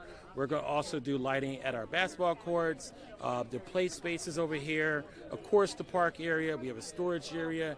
Every aspect of this park is going to be well lit. So when you're walking here in the evening, you're like, oh, people can see me. It doesn't feel like this dark, gloomy place where mischief can happen. And that's been a public safety concern in the city of Philadelphia, not just here at Fisher Park, but it's been a public safety concern across parks in the city, that people don't feel like there's enough maintenance there to ensure their safety. Today we are here starting. Okay, so some good news if you guys have gotten kids, or maybe you just like going to visit the parks and the recreational services that Philadelphia offers yourselves. They say that they do plan on adding some more lighting, some adequate lighting, so that you can feel safer when you are out having a good time, either by yourself or with family. Now, I did mention that we're also keeping our eyes on all things FIFA World Cup. We've got a live look out at Kansas City Stadium, where fans have packed the house, hoping to catch a glimpse of Lionel Messi. I mean, he's going to be facing alongside Argentina, Algeria. It's going to be a really big one. That match should have just gotten started, meaning maybe they're doing the different countries, you know, their, what do we call them, the songs that everybody sings? Like, we have the Star Spangled Banner, their national anthems. Thank you. Yes. Maybe listening to their country's national anthems. Maybe they're introducing the players right now. All I know is those crowds are probably going crazy. So 3 minutes into the match, woo, are they looking good out there? We've got our team, they're getting to watch. All right, 0-0 still, of course. Everything has really just gotten started. I believe, again, that this would have gotten started at 9 o'clock. I wasn't sure if they had actually gotten started, but we're hearing, yes, they are on the green, and they are, I'm sorry, the pitch. They call it the pitch. They're on the pitch, and they're doing their thing. So if anybody scores, I'll be the first to let you know. We are hearing that World Cup fever, of course, having taken over Kansas City. It is absolutely bananas out there. Superstar Lionel Messi is going to take over alongside his teammates from Argentina, and it could actually be his final World Cup run. That's why I say people are definitely getting out there and going crazy, because, you know, this could be the last time you get to see him play. One of our reporters from Fox News was there covering this for us. We've gotten reports from almost every single last one of our games. I know a really big one was Iran's game yesterday against New Zealand, which, by the way, they did win. There was some concern because there were a lot of protests happening right outside Los Angeles Stadium, but we have heard that despite all of those chants, to getting to see the original flag flying again, it didn't deter the players. And even not being able to stay full-time in the United States while they are playing hasn't seemed to deter them or hurt their spirits. So we'll see what happens with the next match. Keep our eyes on everything World Cup for you guys, and hopefully give you a score check in just a little bit. But do hear closer back to home, the Phillies are on their series with the Marlins. I want to bring in our sports team. I see Marcus Beasley up on deck. He's getting ready for us, being able to bring us a live report on everything that's going on. Again, the Phillies are taking on the Miami Marlins. I think somebody's a little upset about what's going on with the game. They are playing tonight. They should have gotten started around 6:40 p.m. Ooh, and oh, wait, it's already done? Is this right? Let's bring in Marcus, if you can hear me. Is the Phillies game already over? Yep, called back. Shoot. Could No, you he hear was me, guys? offsides, it looks like. Like he was further than he should have been, position-wise. Okay, hold on. This happened yesterday. Marcus, I'm going to meet you out there.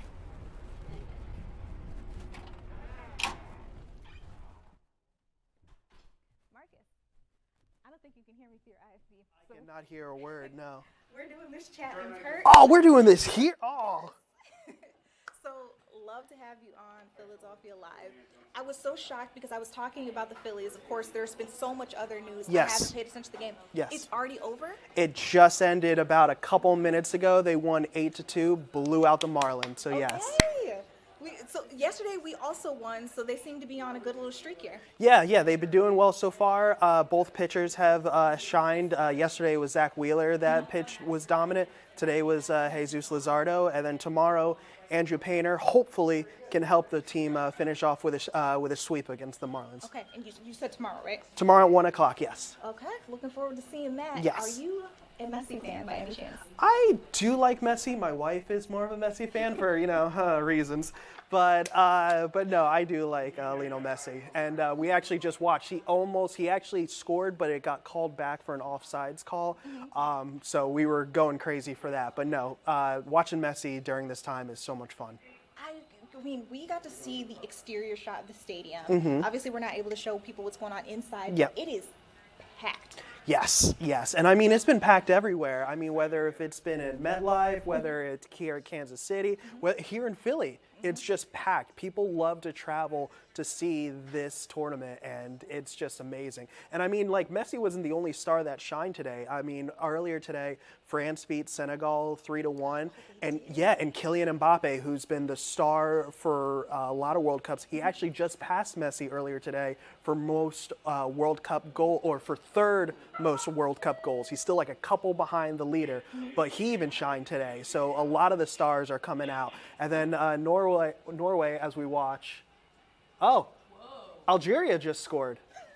So now it is now 1-0 Algeria as we are in the 8th minute. So yeah, I mean, just a lot of things going on in the World Cup world. And just so you guys are aware, because we can't show the Yes, footage to our people, but Messi did not look happy. No, I mean, there's a lot of people that are big Messi fans that are not happy right now. But I mean, it's still early. I mean, we're only in the 8th minute, so we have a lot of time. So, and also, there have been a lot of teams so far this tournament that have started early or that have scored early and then went on to either blow the lead and end in a draw or lose the game.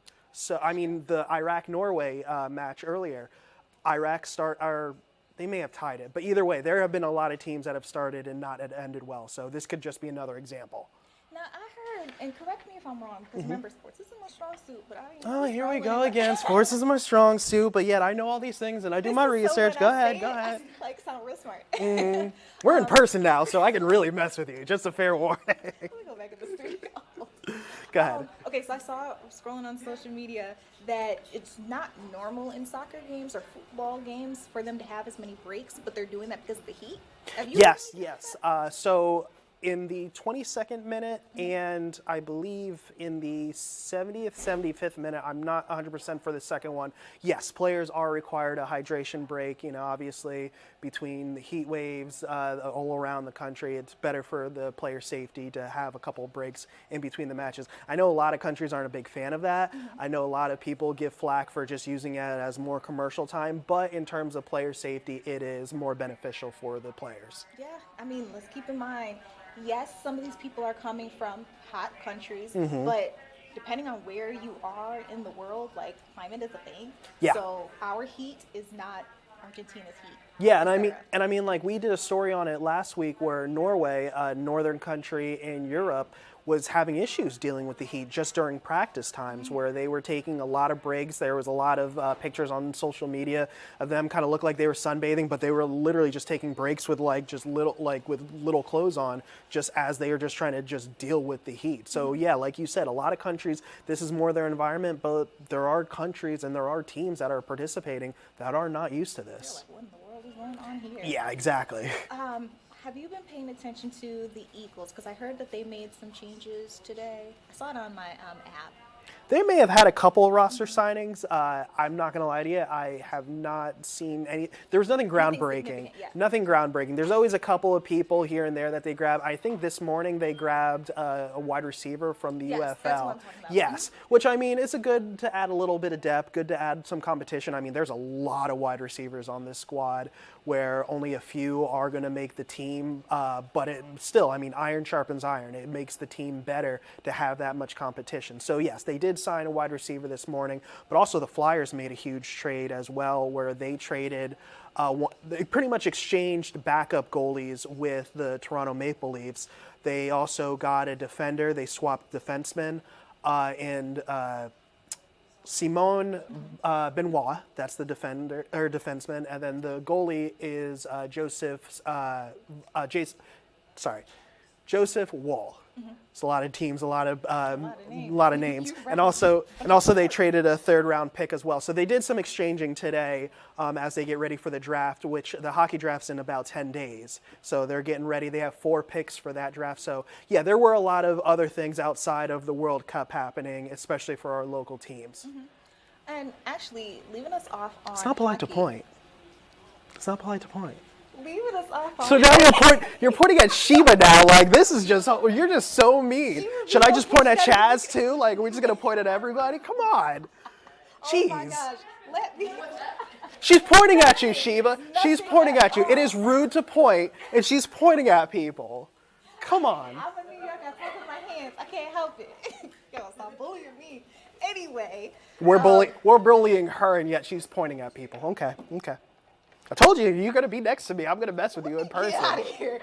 Leaving us off on hockey was a great segue because earlier today, they're called the Iron Hawks. The Iron Hawks, yes. It's going to be Trenton's newest pro hockey team. They actually had a press conference a little earlier today with the head coach, the new head coach. If we can, I want to let the people listen to it. Also, we'll be installing a new Daktronics scoreboard here this August, and prep and painting has started on our suite level to offer premium experiences to our customers. On top of that, we'll be introducing new concession stand concepts and offerings to patrons to showcase our hospitality and excellent customer service offerings. If anyone's played sports in their lives, I'm sure you can remember those good coaches. How many coaches gave you the influence, the drive, guidance, and confidence to do things you couldn't imagine you could do? I certainly do, even going back to mites, squirt hockey, pee-wee, and all the way up to college. They could take a team of 20 different individuals and bring a common focus to achieve the ultimate goal, often to win a championship, but it's really more than that. It's being a good teammate, it's being a good person and human that often creates a bond with teammates and your coaches that will last forever. We're proud to be part of the vision to drive positive change here in Trenton with the return of hockey, and I'm excited to be part of this day in the Iron Hawks history books. To quote the great Herb Brooks, "Great moments are born from great opportunity." And the thousands of hockey fans in the area will have an opportunity to see some great hockey here in town with this leadership group. Now it's my pleasure to introduce Bob Roblo, president of the Trenton Iron Hawks.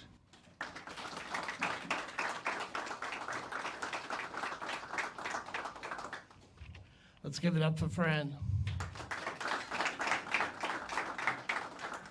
I got to tell you, between Fran, the county, the city, the MCIA, this building is about to be rebuilt and restored, and everything you see in here is going to look so much better on opening night, October 24th, when we play the New Jersey Devils affiliate, the Adirondack Red Wings.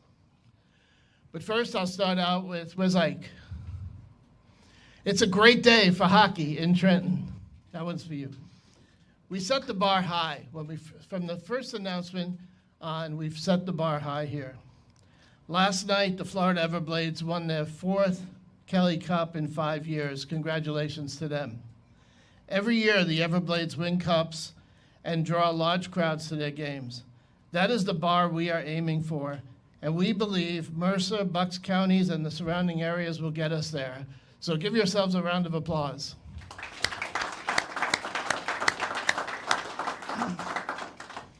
Our goal now is to have the Everblades move over on and off the ice. We never got into this to be an ECHL team. We got into this to be the best ECHL team, both on the ice and in the stands. And that's where we're going. We know working together with our staff, our fans, our partners, and our players that we will make this happen. Today, we are here to welcome an important part of your team. Our search for a coach spanned many interested people. A lot of people wanted this job here in Trenton. After hours of conversations and many, many phone calls, and my wife can tell you, we were in the car taking phone calls around the hockey world, one person stood out. One person that everybody said, this has to be your guy. I tend to listen to people when they say that, especially when so many people say that. To show Florida and the rest of the ECHL that Trenton has arrived, I am proud to introduce a man who's not only won the Kelly Cup twice as a head coach, has been named ECHL Coach of the Year, has won championships in other leagues as well, but he studied the profession of coaching at many levels, including the International Hockey League, the American Hockey League, Europe, and for college hockey's Power RPI. Actually, his journey started right here in this dressing room as an assistant coach for the Trenton Titans. I'm proud to introduce the first ever head coach of your Trenton Ironhawks, Mr. Chuck Weber.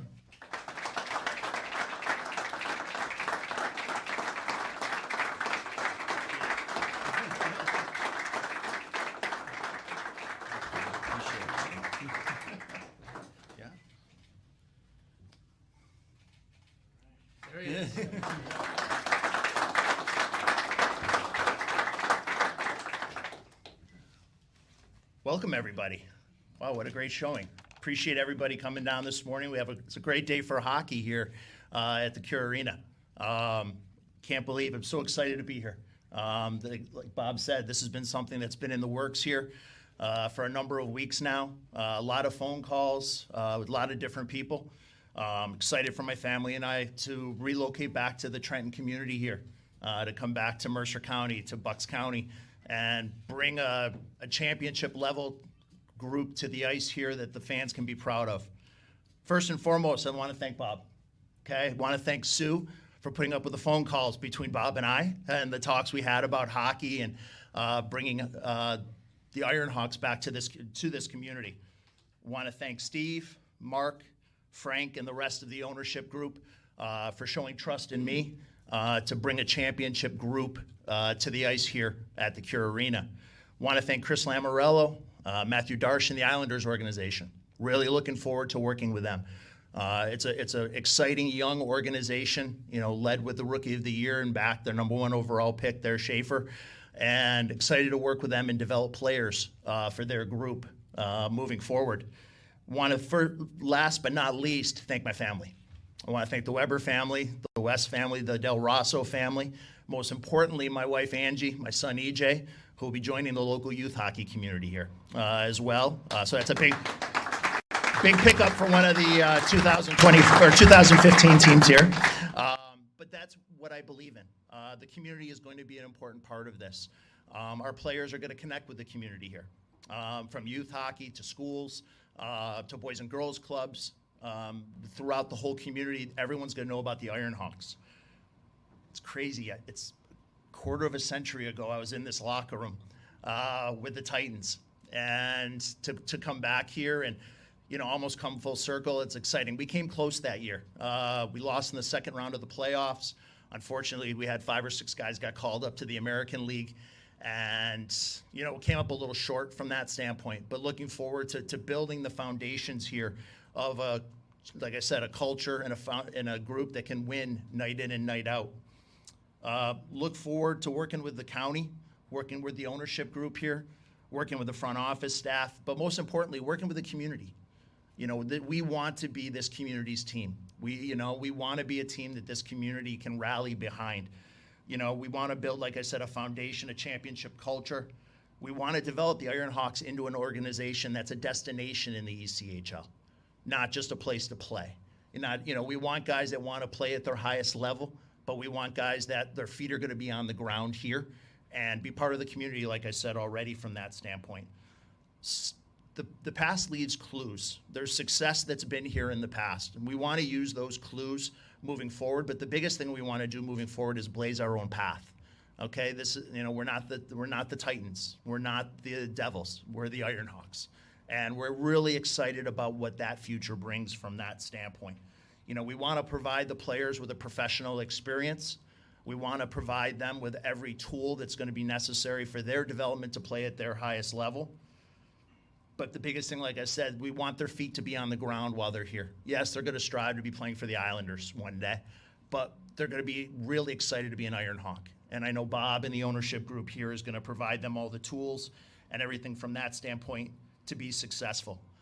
The one thing that's really exciting here is really the developing youth hockey community in New Jersey and Eastern Pennsylvania. There's a chance here to get some local elite players that can play in front of their parents and their grandparents, aunts and uncles. To have that type of mix with elite players from all over the world is very exciting. As I've kind of reached out to a number of guys that's starting this process here, a lot of them are really excited about the chance to play at home. And, playing in front of their family and stuff like that is really intriguing to them. And I know we're going to do everything within our power to make this an organization that players are going to want to flock towards, that agents are going to be calling and being like, how do I get my guy here? And I know working with Chris and the Islanders organization, we'll be able to help attain that from that standpoint. So like I said, I'm excited to get to work. I know Bob's wanted to keep this a secret.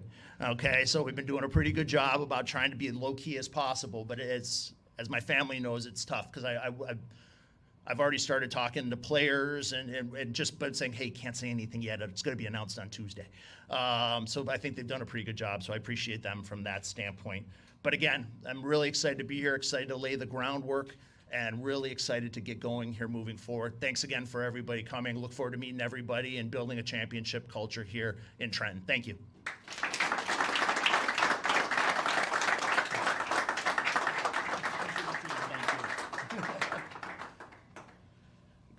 Thanks a lot, Chuck. Fran, thank you.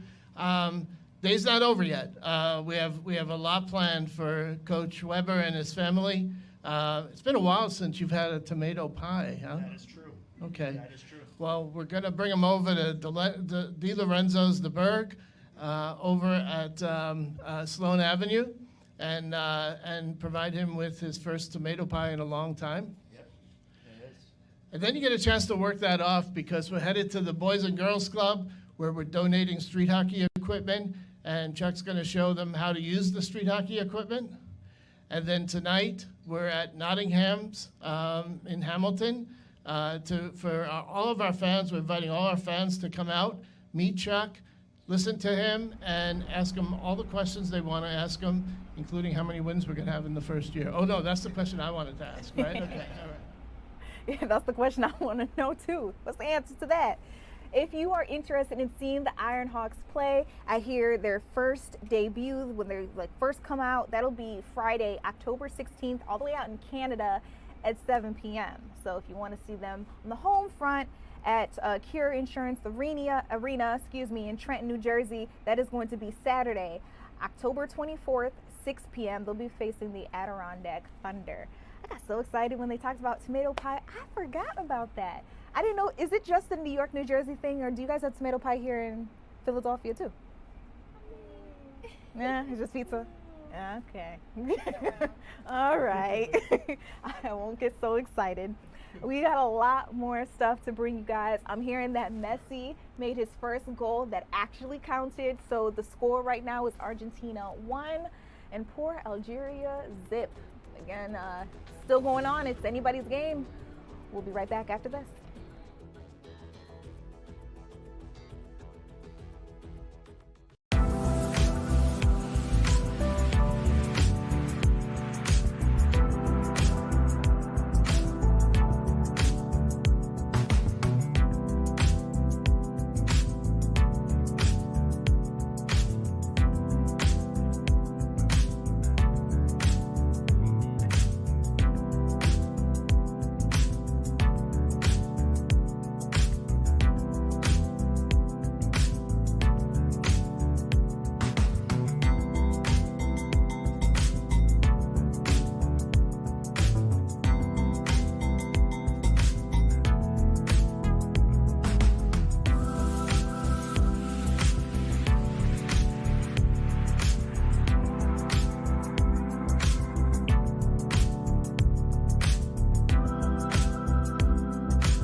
Hey guys, welcome back into Philadelphia Live. I see you in our live stream chat asking questions, interacting amongst one another. Somebody wants to know who I am. I'm Judea Murray. I'm so glad that you guys have joined us here on the Free Fox Local app, or maybe you're joining us in one of our many social media platforms Keep in mind, there's still a lot more news that I want to bring you guys. So if you've got a story you want me to touch base on or a question about something that I've already talked about, go ahead and put it in our live stream chat right now. I'm able again to interact with you all. I'm able to answer questions, bring them out to any of our reporters or our producers if you've got them. It's going to be great.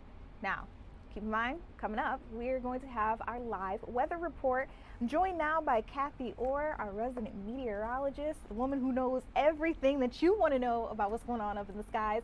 Kathy, how's the weather looking tonight?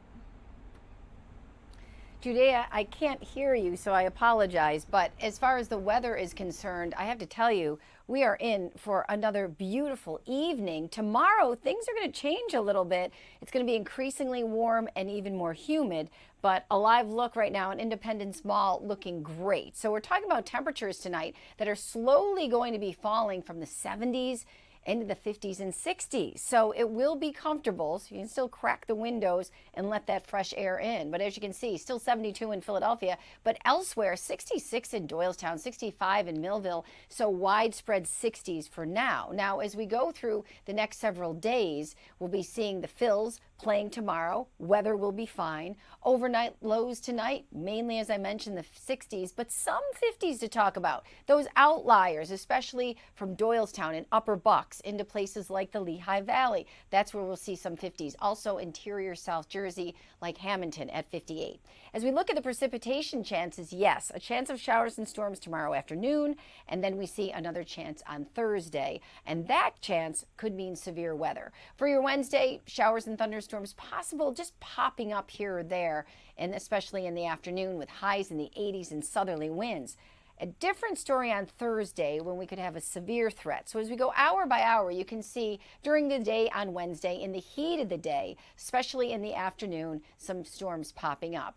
Not really a big deal, but Thursday, here they come. Maybe a few storms in the morning, and then again, some heavy storms possible in the afternoon. Especially looks like South Jersey could get hit pretty hard with this round. When we look at the Prediction Center for severe weather on a scale from 1 to 5, tomorrow they're giving us a 2, and that means scattered severe. So what does that mean? It means there is a threat of damaging winds. When the Weather Service puts this out, they then could put out a severe thunderstorm watch, and that would be tomorrow for those winds in excess of 58 miles an hour. With any of these storms, you could have some flash flooding with those downpours. And right now, it looks like that tornado threat is low, but not no. Then we have a refreshing day on Friday. It is Juneteenth. Also, it's FIFA Friday. We're talking about afternoon temperatures in the 80s, so it will be nice. And then during the evening for the game, it will be in the 70s. So that is comfortable for the players and the fans in the stands at Philadelphia Stadium. So let's talk about that forecast. Next 3 days, 80s Wednesday, Thursday 90s, back to 80s on Friday, and then it stays pretty nice for the weekend.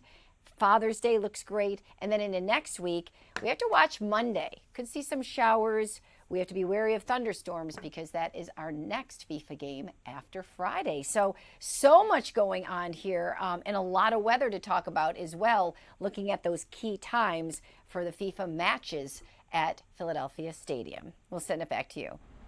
Kathy, thank you so much for our forecast. You guys come on back to me here in studio. A lot to bring you all. We're going to take a quick commercial break, but when we come back, our Philly mayor actually announced a new initiative that also comes with some grants. So she was actually able to award a couple of different people some anti-violence money. What it really goes toward, we'll talk to you about it when we come back.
Hey guys, welcome back in. Philly Mayor Sherelle Parker has decided that she's giving out another round of a lot of money. We're talking about funding for some of our neighborhoods most affected by gun violence. It's called the anti-violence funding that she's talking about here, grants.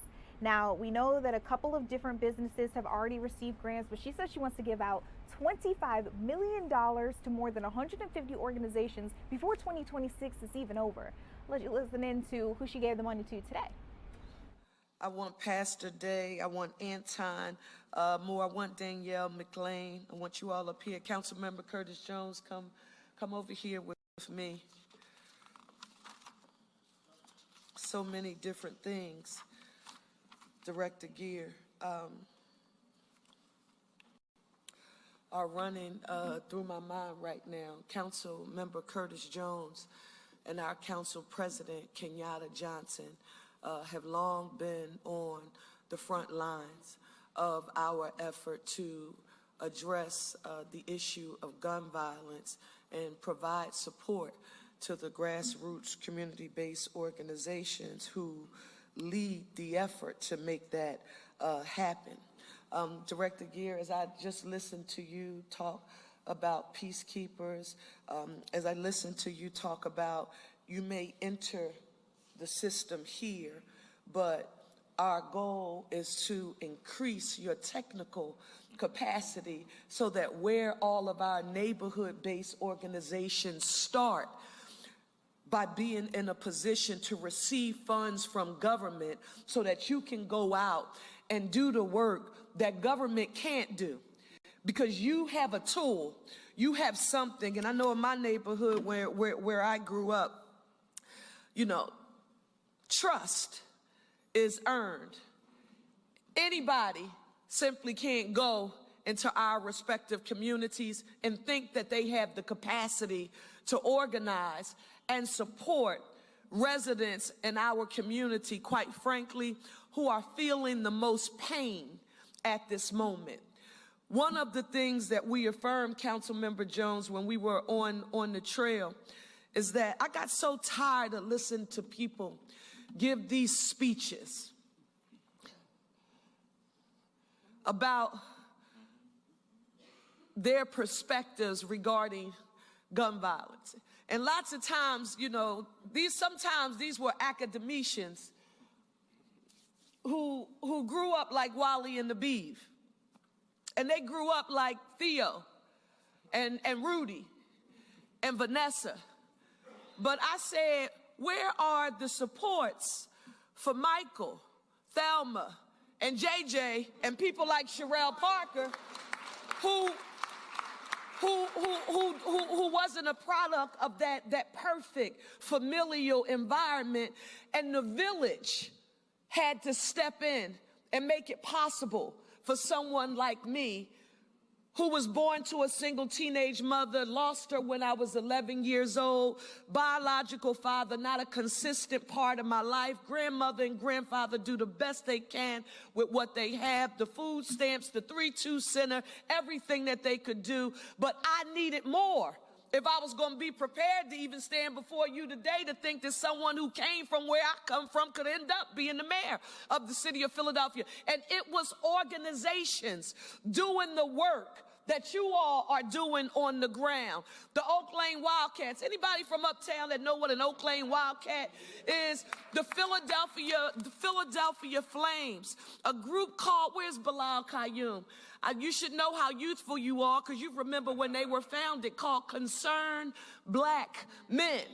So for young girls and boys in the neighborhood who were like me, who didn't have the luxury of being connected to their biological fathers, I had a chance to see black men leading in my community through Concerned Black Men. So when I see each of you, it is important to me that you know you are filling a void and you are connecting the village to something that's bigger than any one individual. And for that, as mayor of this city, I want you to know that I am grateful. Please give yourselves a round of applause.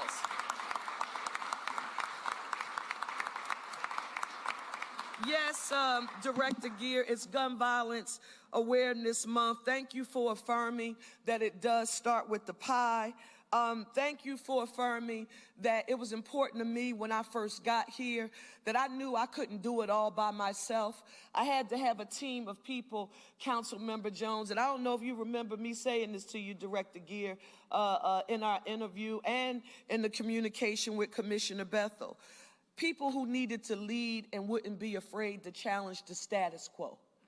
Because what we were doing and the way we were doing it, the supports and services were oftentimes not getting to the people who were on the ground doing the work. So when you hear us talk about that holistic strategy, prevention, intervention, and enforcement, I want you to know that I'm excited because so many people told us that you didn't have the capacity to do the work, that we were finding a way to just throw good money after bad because you'll never have the technical capacity to do the work. And we said, well, wait a minute now, and that doesn't mesh. You want us to get connected to the people who have the highest probability because of the stats and lack of investment in their respective communities. But you're telling me we can't fund the grassroots community-based organizations that are on the ground doing the work. That just won't work. We have to put the resources in your hands so that you can go out and do the work. This is my challenge here on the day for each of you. And I hope that you will be willing to do this. Folks have asked me, what do you think is the one thing, if you could do it in Philadelphia, that you would have the single most significant impact on young people who are touched by violence? It wasn't money, although money is important and economic mobility is important. When you get plugged into something that's bigger than you, it has bigger than you, not even just you as an individual, but when you feel like you are connected to a team and someone values your work, they value your being a part of the community. And they actually are saying that you have a voice, that you should be heard, that you are talented, that you are valued. You will be surprised how much of an impact it has when you are working with our young people, and with all due respect, not just young people. I'm talking about the caregivers of our young people. Where I'm talking about, and it's not always the mother and the father. Kimberly Ali, they have a name for it now. When I grew up, mommy and daddy just took care of me because they were my grandmother and my grandfather. Now they call it, is it kinship care? It's kinship. That's the state of most of the families in our community. And you become a part of the extended family in the village, holding hands, guiding, providing discipline, accountability. Listen to this. This is going to be shocking to some people.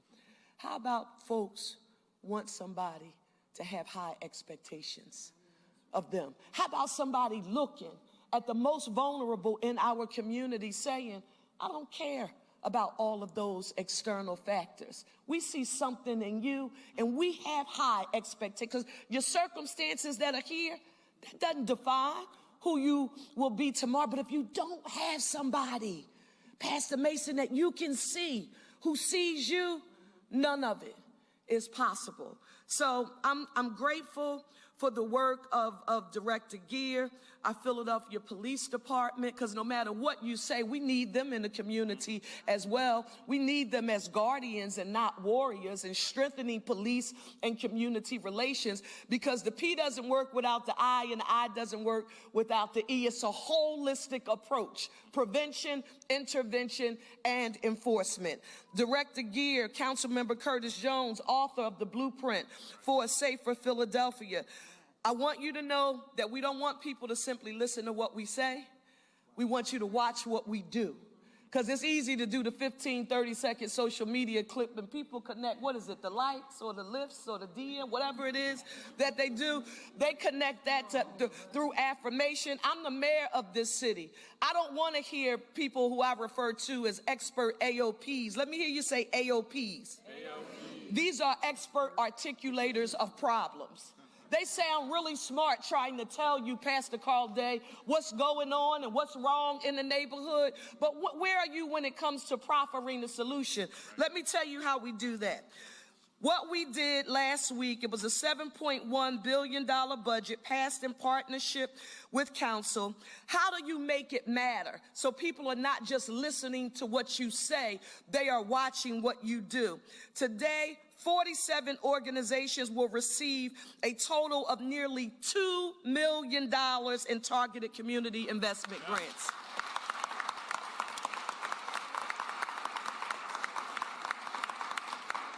Now, through the Anti-Violence Community Partnership Grants, the city will invest a total of $25 million in more than 150 organizations before the end of 2026. That's what we're going to do. So the next time someone, especially for those of us who are elected to public office, and I want us beginning to learn to ask the right questions. I don't care if they're elected at the local, the state, or the federal level. If they tell you they care about you and they support the work that you want to do and what you're doing in the field, I want you to say to them, can I quantify the amount of love and respect and appreciation you have for my organization?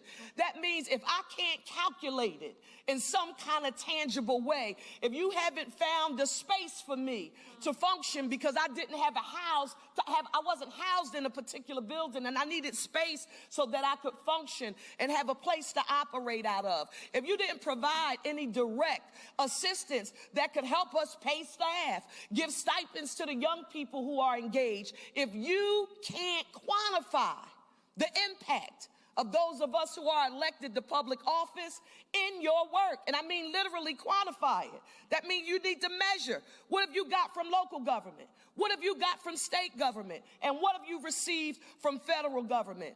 And if you can't quantify it, how real is it?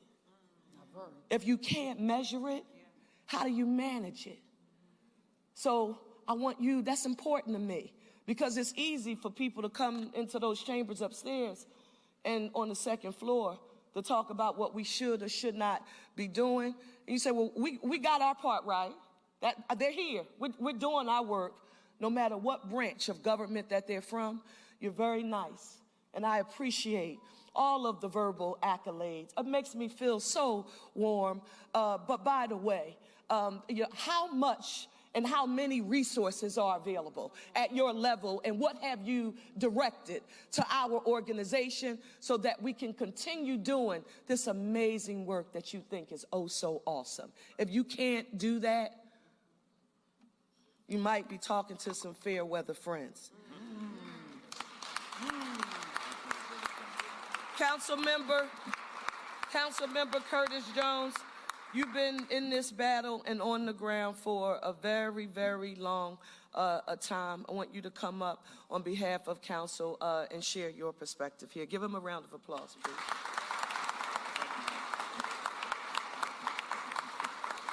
So I don't know about you, but during the holidays, there's always that auntie that says you should have higher expectations.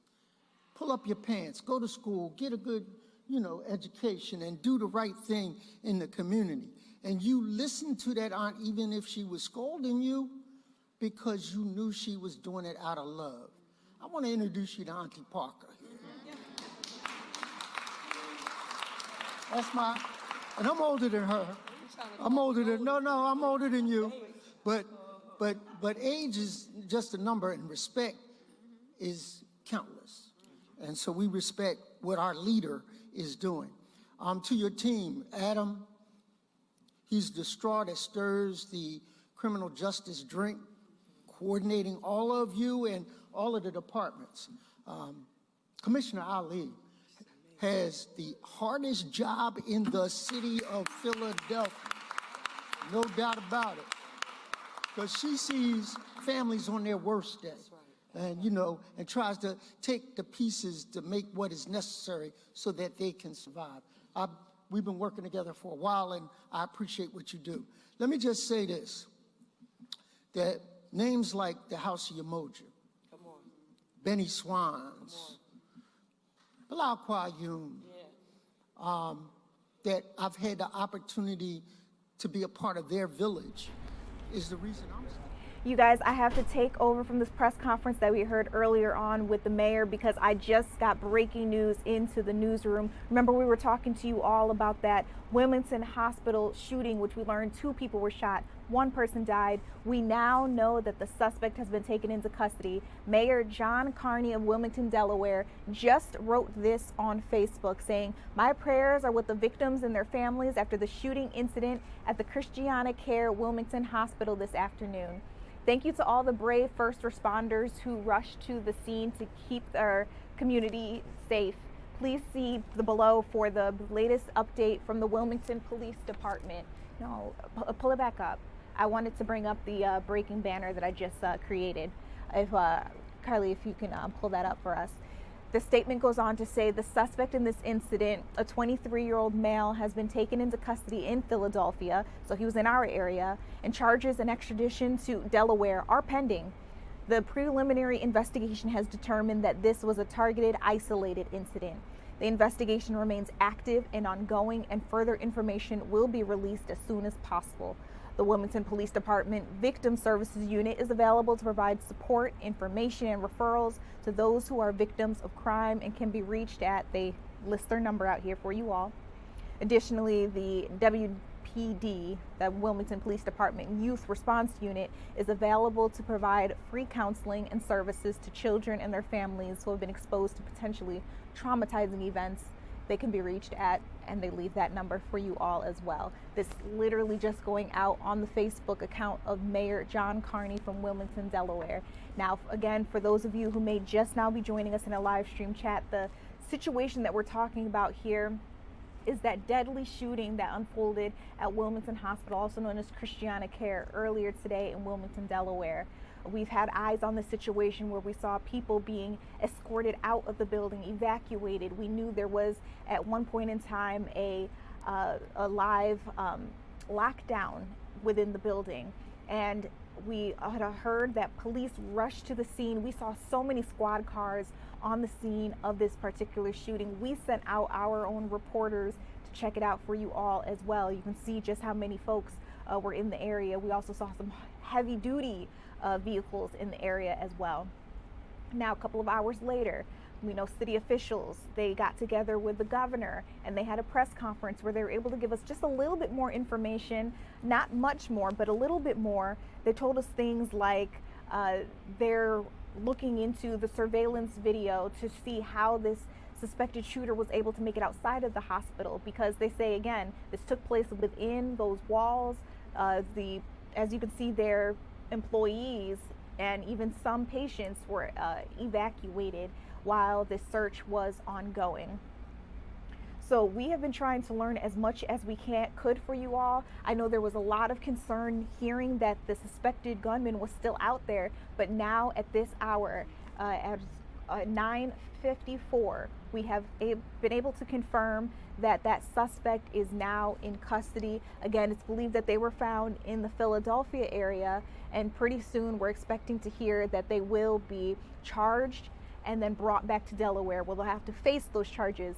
Now, interestingly enough, they say that this individual was 23 years old. And so again, I know a lot of you are wondering, why did this happen? They say it was targeted.